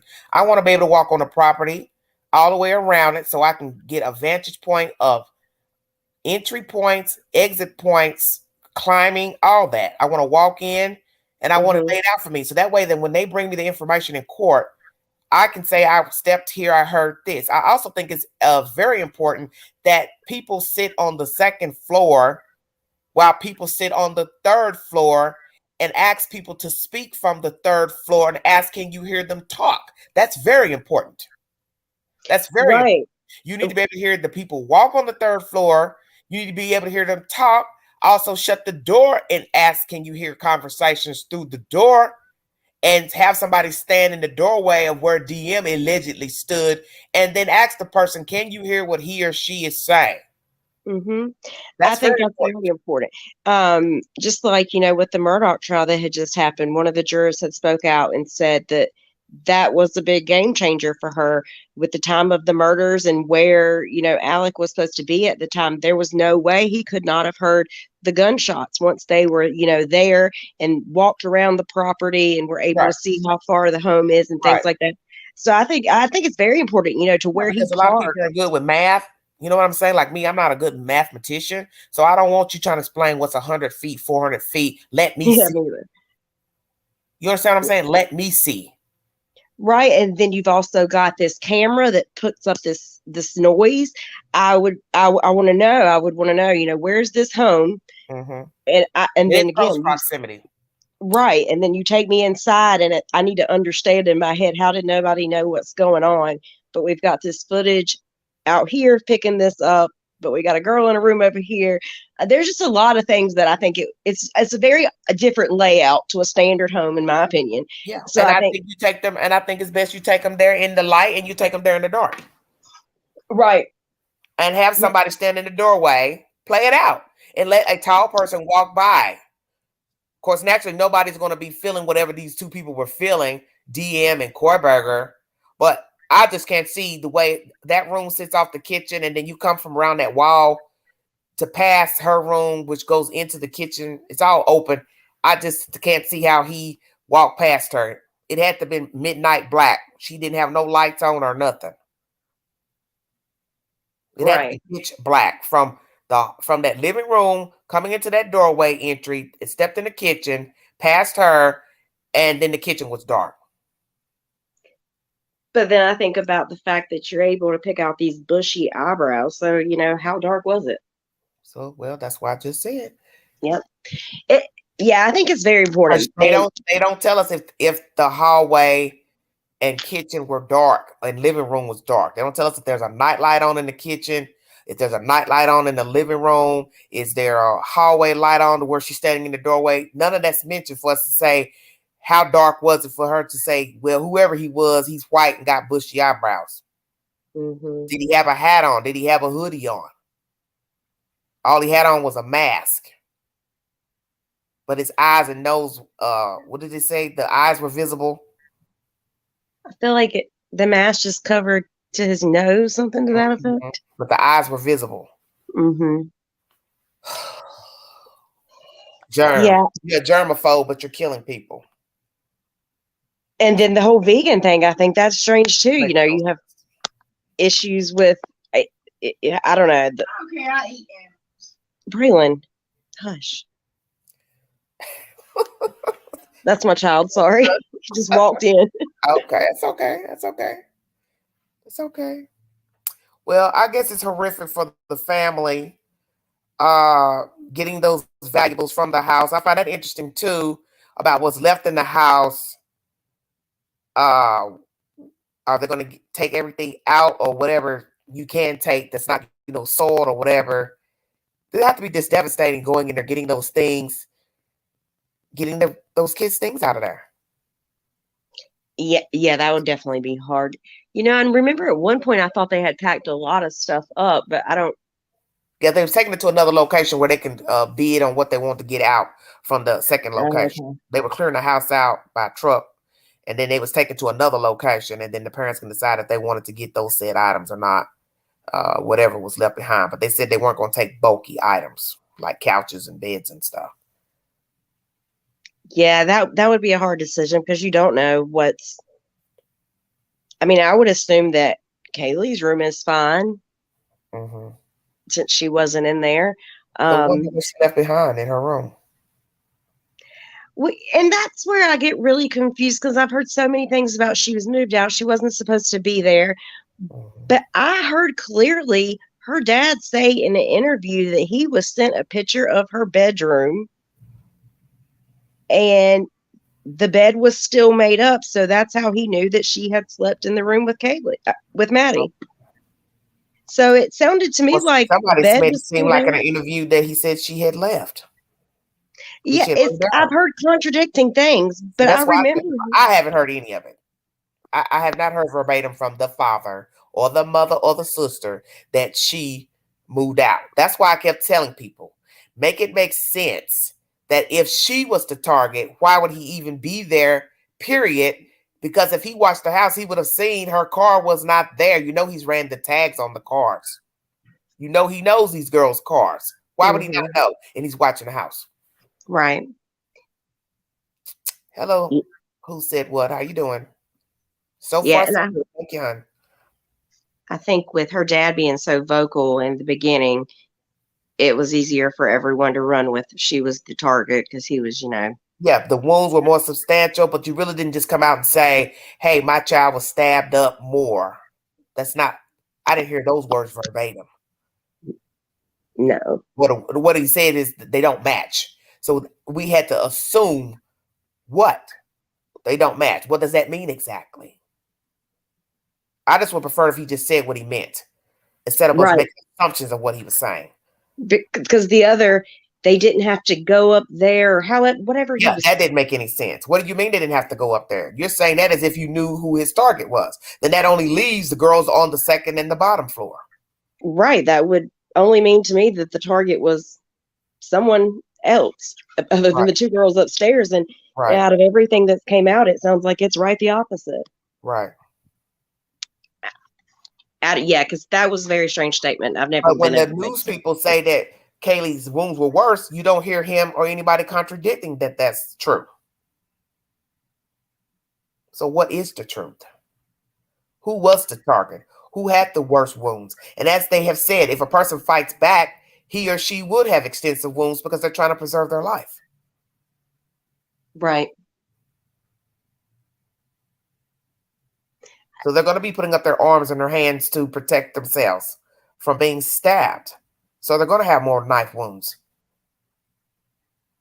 And just the thought of Xana, allegedly they said she had wounds to her hands. It's scary just visualizing somebody, one, breaking in his house and been stalking these kids. And now a person is fighting for their life against this creature, this big ass creature, stabbing them. And you're sitting here putting up your hands and your arms, getting them sliced up, trying to preserve yourself against a taller, heavier person, a stranger at that.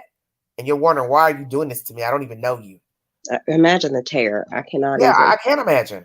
And then watch it, whether, whoever went first, whether it was Ethan or her. Imagine just the whole scenario is absolutely. Yeah, and then like everyone's saying, one after the other. You didn't just kill one person. You just went from one to the other, whether two were collateral damage or not. One was collateral damage. You still killed them.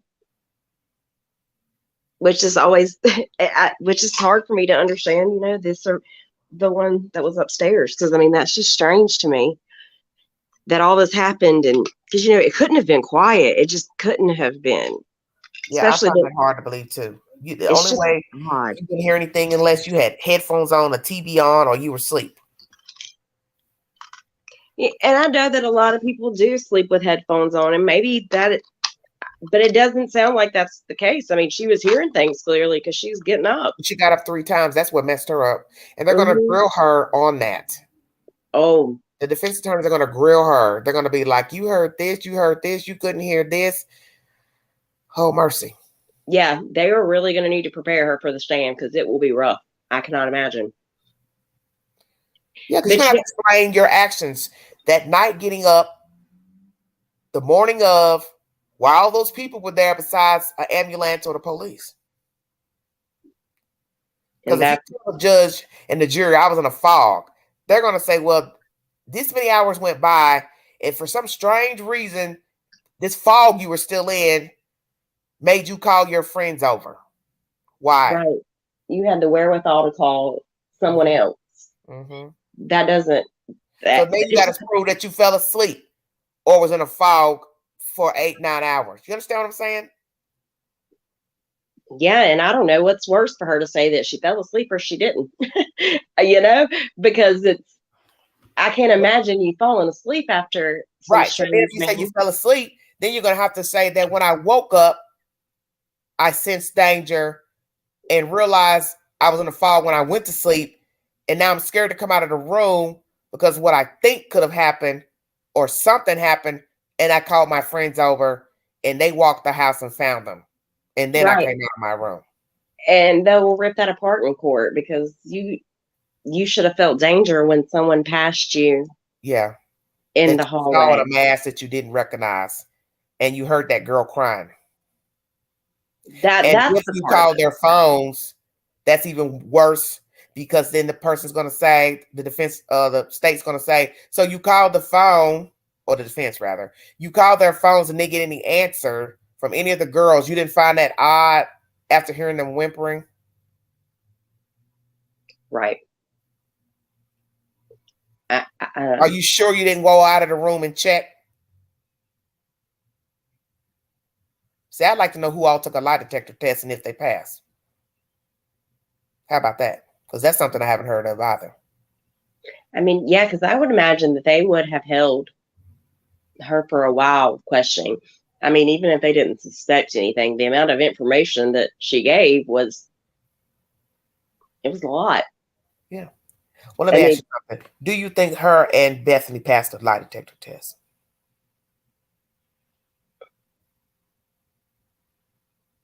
I don't know. Was one even given? See, we haven't heard none of that.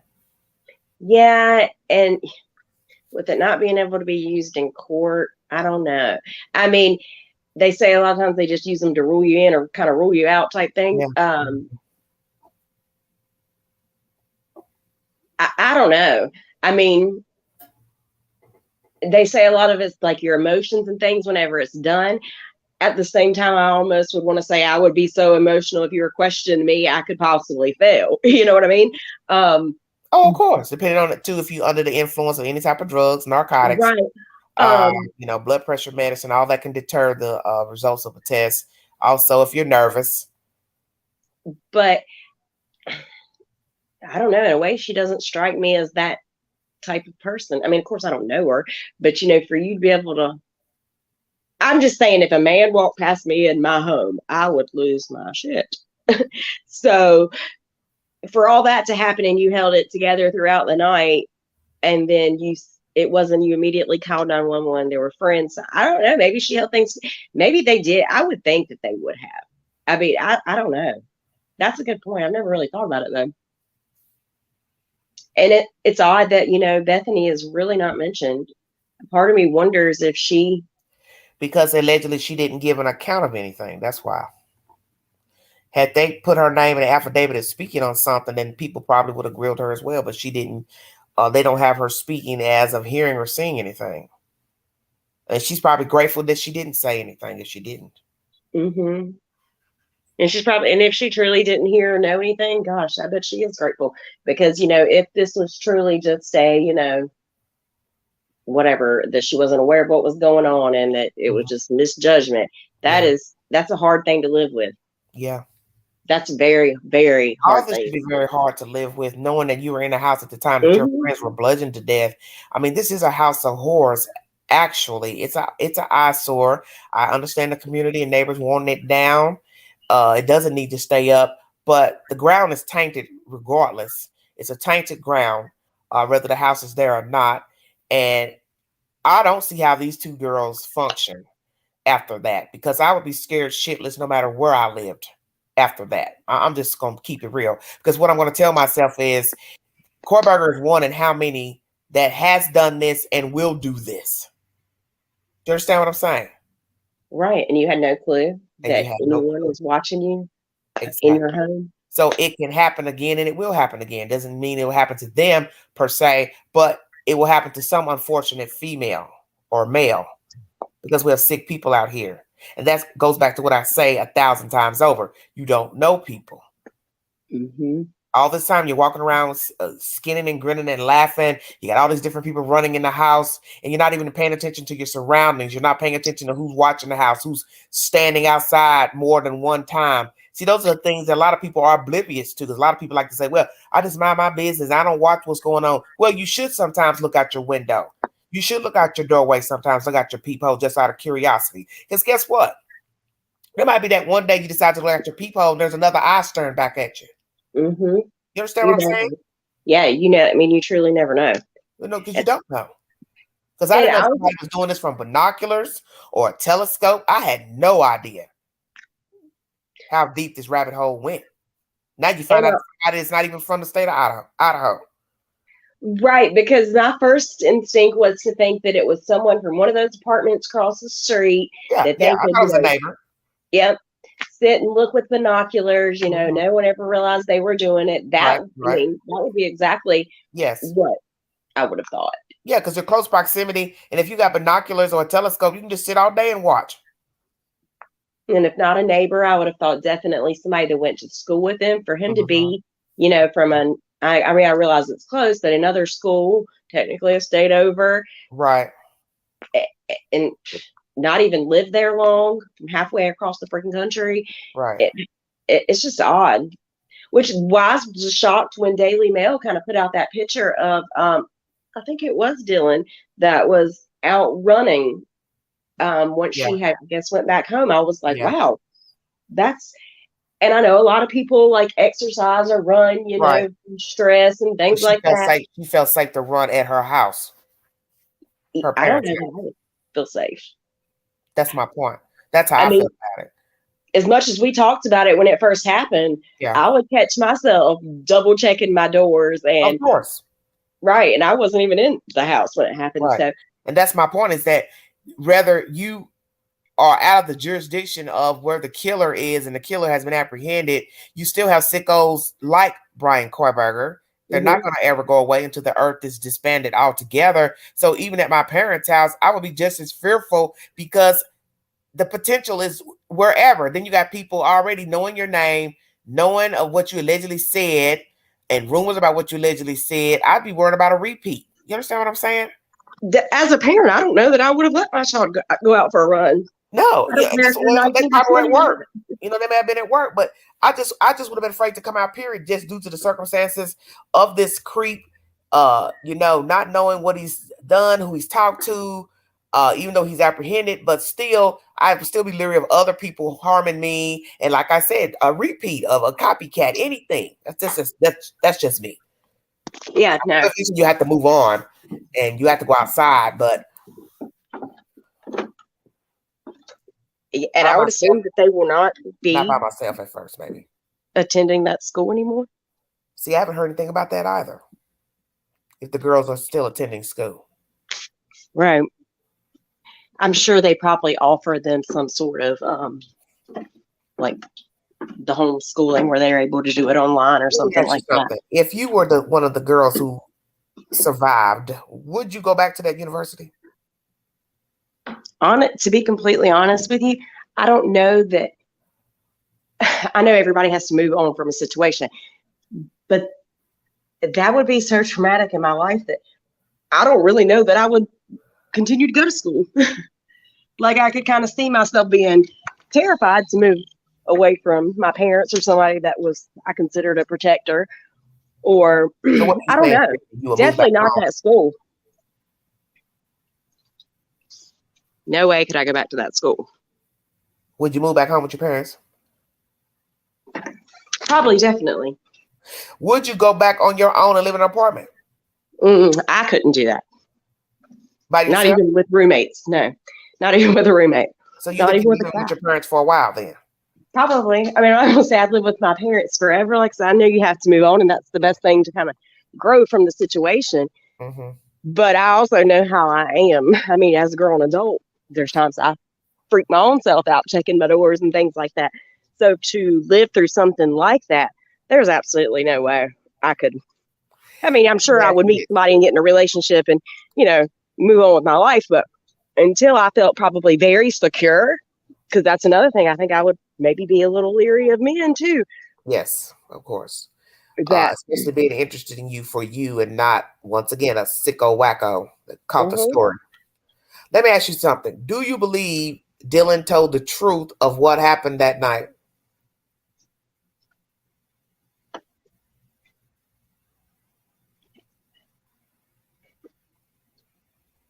I'm not sure she knew what the truth was, really, if that makes any sense. I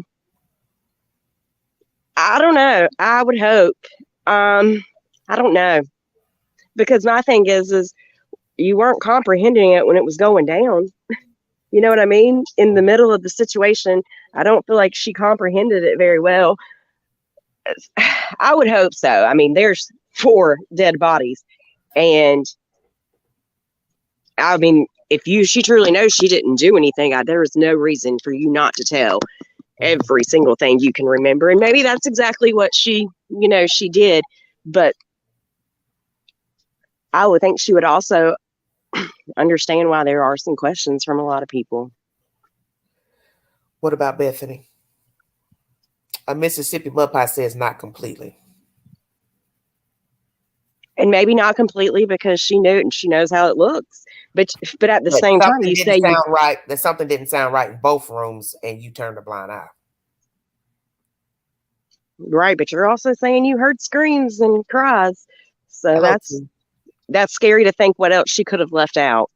Right, and that's the whole point is that imagine she heard something nefarious going on in both rooms and just closed her door after seeing Kohberger walk by her, stayed up a little while, door locked, called Bethany. They talked for a while on the phone, fell asleep, got up. She realized something is amiss. I ain't coming out this room. Or she went out in the room and saw something crazy. What will be baffling to me, and I'm sure we'll never find out if this ever happened, is that she did come out and see somebody dead or blood and went back in her room and didn't call 911. Because I've learned in lots of cases of true crime, the killer tells people what they've done, and those people never called 911 to say, yeah, my friend, my husband, my boyfriend just told me he raped the lady, beat a lady to death. They hold the secret until years later. Right. A lot of people just don't want to get involved. Right. Or that, she knew what was happening and she didn't want to be next. Yeah, because we have heard the cases of people who hide in rooms, hide in closets, hide under beds because they hear intruder, this and that, and they don't ever come out the room, try to run out to safety, or they can't get to a phone. Could that be the case? She didn't know what was going on, but she was too scared to call 911. I don't know how you're too scared to call 911. I don't know. It's still to hear you talking on the phone.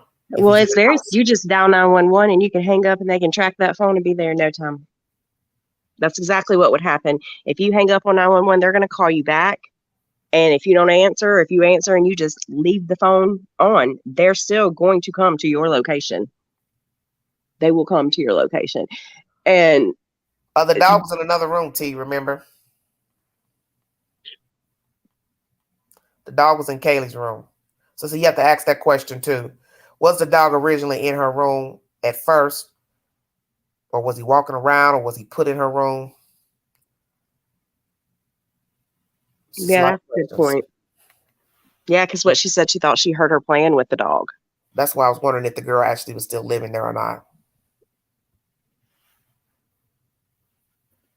What do you mean happened to you, Mud Pie?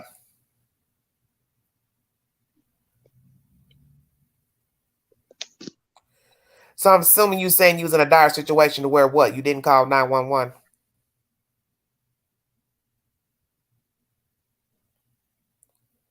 You'll need to elaborate that with the queen. Well, I guess that could happen. I don't know. I mean, it's easy to say what you would do if you're not in the situation as well. But, you've heard you've heard the upstairs commotion. Then I'm assuming you definitely heard the commotion on the same floor that you're on. At this point, I would know that there's not a lot of people in my house left to save me either. You've heard it upstairs, you've heard it beside you. You heard someone say, "I'm going to help you." Something's wrong. I don't help someone unless there's something wrong. Who do you think said that? I don't know. Ugh. I don't know. It breaks my heart to even think, was it? It's sad to really, when you really think about it, was it Ethan saying that to Xana? Was it Xana saying that to Ethan? Was it him being a psychopath saying he was going to help her? Yeah. I don't know. That's horrific to think of. And that's where I go back to Dylan. What the fuck were you doing? Somebody made a comment recently that perhaps when Dylan was opening the door, telling them to shut up, Xana or whoever upstairs to be quiet, that's when Kohberger realized, there's somebody downstairs. But see, the part about that still doesn't make any sense. You killed Xana and Ethan, but you still left Dylan alive on that same floor. And you had to pass Dylan's room to get to Xana's room. Right. And I would assume that, does Xana come out? Because I would assume that she was awake. If you've been watching the house for months, you already know that most of the rooms are occupied. You'll see people walking by rooms, cutting lights on and off. So he knew the girls lived there. You also got to count how many cars are in the driveway at a given time.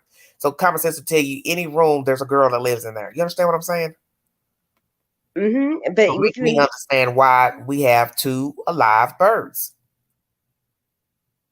And you take the fact that DoorDash was just delivered. So someone's eating this food, whether she took it in her room and ate it, whatever, and was playing on her phone. And maybe that's why Xana didn't hear him enter the house, or maybe she heard something and came out. It's mind boggling to think about, especially when you add that DoorDash order in. It's really odd to me.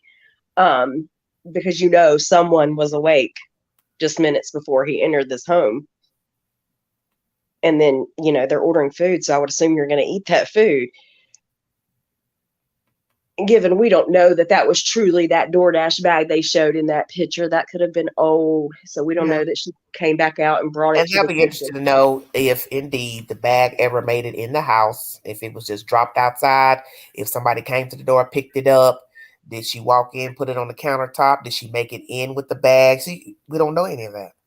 Right. We just know the 2 were found in the room, but we don't really know if she was able to retrieve the food, take it in the kitchen, eat the food, was eating the food when confronted. We don't know. But I'm sure all that will be mentioned in court. Mm-hmm. The DoorDash, the time, who opened the door, if the food ever made it inside, if she ate the food, what was on her stomach, contents of her stomach, all of that.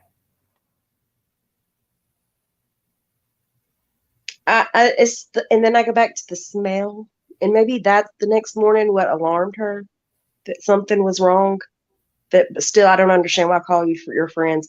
But the smell, and I have a high sense of smell. Anyways, but then you have to ask yourself too: can she smell blood from her door being closed? Because I would assume her door would be locked. I mean, I imagine it was horrible. You've got blood seeping out on the foundation of the home. So I imagine there was a lot. I don't know.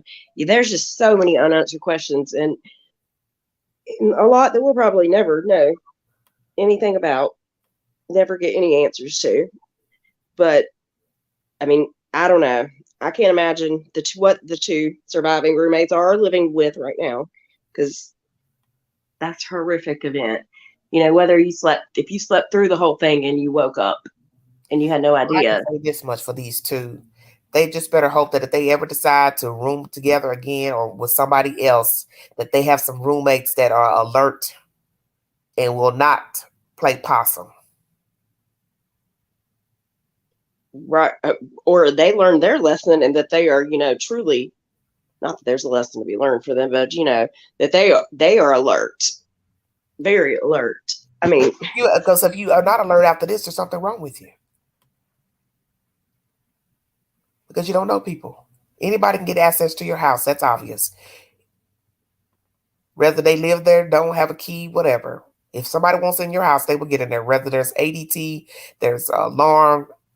If somebody wants in there, they will make a way. People's houses are broken into every day. People have access to your house. The maintenance people who, if you rent, and that's just as dangerous too. Somebody still has access to your house. See, mm-hmm. So you're not safe as you think you are.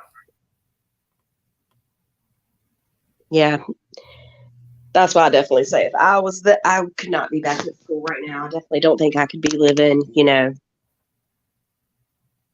apartment. I would need to be at home with my family, and that's just me. I would definitely feel like I needed to be somewhere that I felt safe. And honestly, I don't know that I would feel safe anywhere after something like that. Well, I mean, it doesn't matter. You can go to an Airbnb.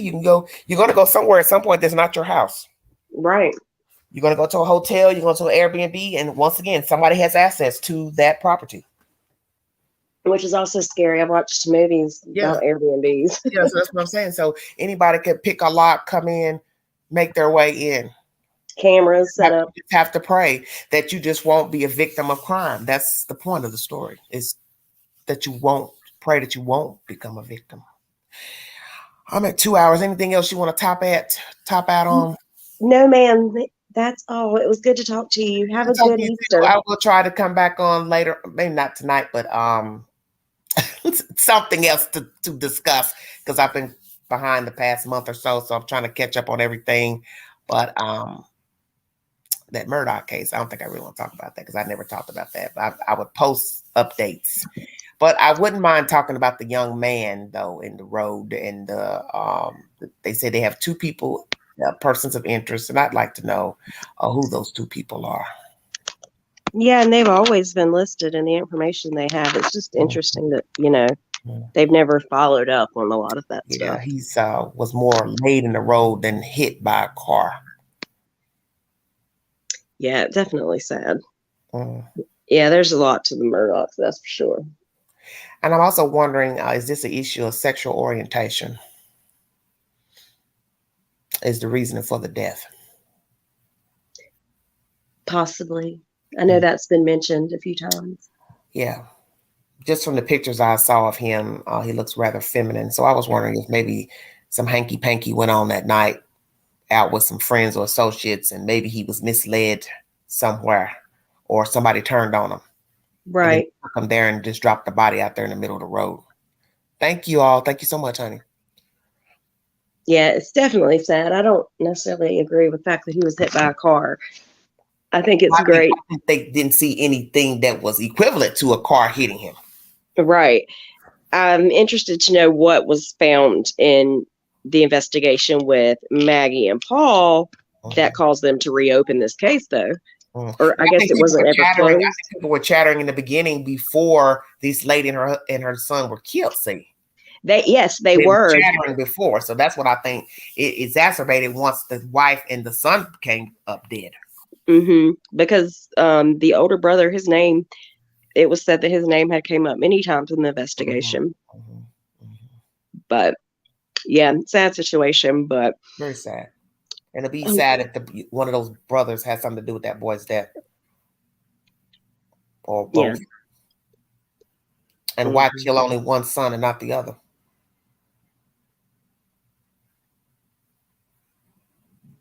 You didn't find that strange? What do you mean?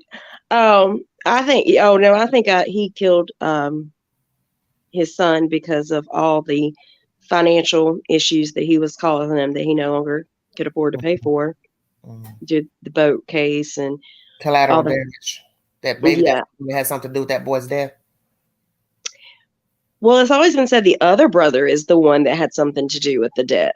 Okay, so the one he killed was that that was the oldest one or the youngest one? That's the youngest one. That's what I thought. So which one had something to do with the boy's death? You think the youngest one or the older one? It's been said that the older one that's living now. Buster is the one. They said that it was possible because he tutored Buster. Stephen Smith had tutored Buster at one time, and there were rumors something about that they were in some sort of relationship. And of course, that's all rumor. None of that I think is fact. So you said so. Buster's the older one. You said. And Stephen Smith at one point had tutored Buster. Okay. So what do you think? There was some improprieties going on between the two? I don't really know what I think about it. Possibly it's maybe they got out. Maybe somebody started talking because a lot of young people, when they experiment as older people, like to tell their business. Or they can lie. They can lie on you. I remember incident back in high school where a certain popular person was linked to another boy, and I didn't put too much stock in it, and naturally that rumor carried him for years that he was gay and this and that, and I ended up asking the person that, and then he was like, no, it's not true. And then I said, well, they rumored you with another certain person. And then he said, well, I could tell you this, I would only be offended if the person it said that we had been together, and this was another guy. And in a way, it kind of threw me off. Like, what's the difference? A rumor's a rumor. What difference does it matter who will put the rumor out? But I don't know if he was just thinking that he had a good friendship with this other guy who's a little bit older than us. He said he would be offended if he had started a rumor and said that he and that guy had been together. I don't know. It's all confusing, but I could definitely see Buster having an issue with if there was a rumor going on just from the family he came from and things like that. I could definitely see that he. Jessica says, I read they have the people who did it. Randy Murdoch made it go away. Yeah, and it was also said, so Randy Murdoch is the dad's brother that worked in the law firm. The grandfather's suicide. Okay, huh? Randy Murdoch's the brother of the dad that also worked in the law firm, and it was said that he had went to Stephen Smith's mom. Yeah, I remember you said something about that. Yeah. Yeah, and she was like, it was so early on, which is very odd. I heard somebody say that in one of the commentaries. Why would you be showing up to these people's house before anybody else is showing up, even talking about the story? Right, and that's the comment the mom had made. I didn't even realize it was a case. I think at the beginning she believed he was just hit by a car. It wasn't right. That that there was a case for anything. And that's the part that really makes me wonder, because it's very interesting when you think about all the money that Alec Murdoch stole. He put himself, like, the housekeeper that died, his housekeeper that was killed. He went to the family and said, hey, we can, sue my homeowners. I believe it was something to that effect. And we can get you money, the money that he stole and never gave them. So it's very interesting. All these cases that they put themselves in, that they are actually. Slow down. What about some money stolen? Oh, Alec Murdoch. I don't, aside from him killing his wife and son, he has 99 other charges. Okay. That he's not been what, for fraud? Yeah, pretty much stealing money. I don't understand why would his brother show up to the family's house, Stephen Smith's family? I don't understand. His brother is a lawyer, so I guess his what they did were, I believe it was wrongful death lawsuits and things like that. Okay, wrongful death. Well, that would be normal. If they thought the boy got hit by a car or something. So yeah, I don't know. They've done some really sketchy things. So it's interesting to hear that about Randy with because I thought he may have been the only decent one out of all of them. But it's what. Okay, Jessica says they insert themselves in the cases and would take a huge cut. Yeah. Okay. I agree. Mm-hmm. Yeah. What would be interesting is if one of the sons had something to do with the boy's death, and you're trying to represent this family, but your family's the ones who got something to do with the death, unless it's deliberate. But then you still got to have a culprit, so that wouldn't make no sense either. Yeah, well, and the information that was released, it said that something about one of the kids' stepdad, one of the two guys they're looking at now, had been told by his stepson that his friend had did it, and he had spoken with Randy, and Randy was the one that suggested that he go speak to the police. So as if Buster maybe did do it, this is going to put it off on this other kid. I don't know. It's so much with them because they intertwine so much stuff, but they are. That's why I didn't never get into this storyline. I just It's browsed so much. every blue moon. I didn't, because I'm one of the type of people, I don't like all those complicated stories where you've got 5-6 different entities intertwined, and I got to keep up with all these different people's names. And that's why I never talked about Lori Vallow in the beginning, because once I started hearing all the different names, it was too overwhelming for me. Yeah, and the Murdochs just got 12 different characters. You know what I'm saying? This person, that person, is just like, okay, who's on first? Who's on second? She can't keep up because there's always somebody extra to add on. Yeah, that's kind of why I was wondering with the whole Murdoch trial how it was going to go. It kind of concerned me because they involved so much of the fraud and the finance stuff in the trial that it was going to kind of confuse. Well, that's usually what happens with people who are deviant. He's a deviant person, so he would have a lot going on. He had so much going on. He probably had his hands in a whole lot of dirty dealings. He and possibly family members, and then it passed down to your children. The children, they're as well. Yep, because I believe it said that they are going to resume the housekeeper's body. I believe that was said at one point too. Okay. Yeah, so it's a lot. Okay, well, I'll be back on. I'll bring another hot topic, and we'll chop it up from there. All right, have a happy Easter. You too. Happy Easter to you too, Brittany. All right, bye. Thanks for joining me. Thank you all so much for joining me. Happy Easter to all of you. This is a wonderful weekend. As most of you know who follow this scripture, that our Savior died on the cross for our sins. And on the third day, when the stone was rolled away, he had arisen from his grave. Oh, have mercy. God is good. Thank you all for following this content. Like, share, subscribe, drop your comments below. Please check my community board for said information and updates. I will bring you more information pertaining to Bryan C. Kohberger in this case, and also Lori Vallow, Daybell, and Chad Daybell. And court will resume on Monday. A jury has been seated, and I will bring you the said information.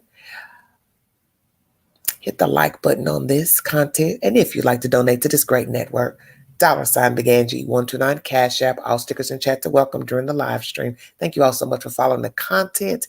I will be back with more stimulating commentary and news. You all have a wonderful, safe weekend, and happy Easter to all of you. Thank you so much. Thank you, T. You have been listening to The Vault XL.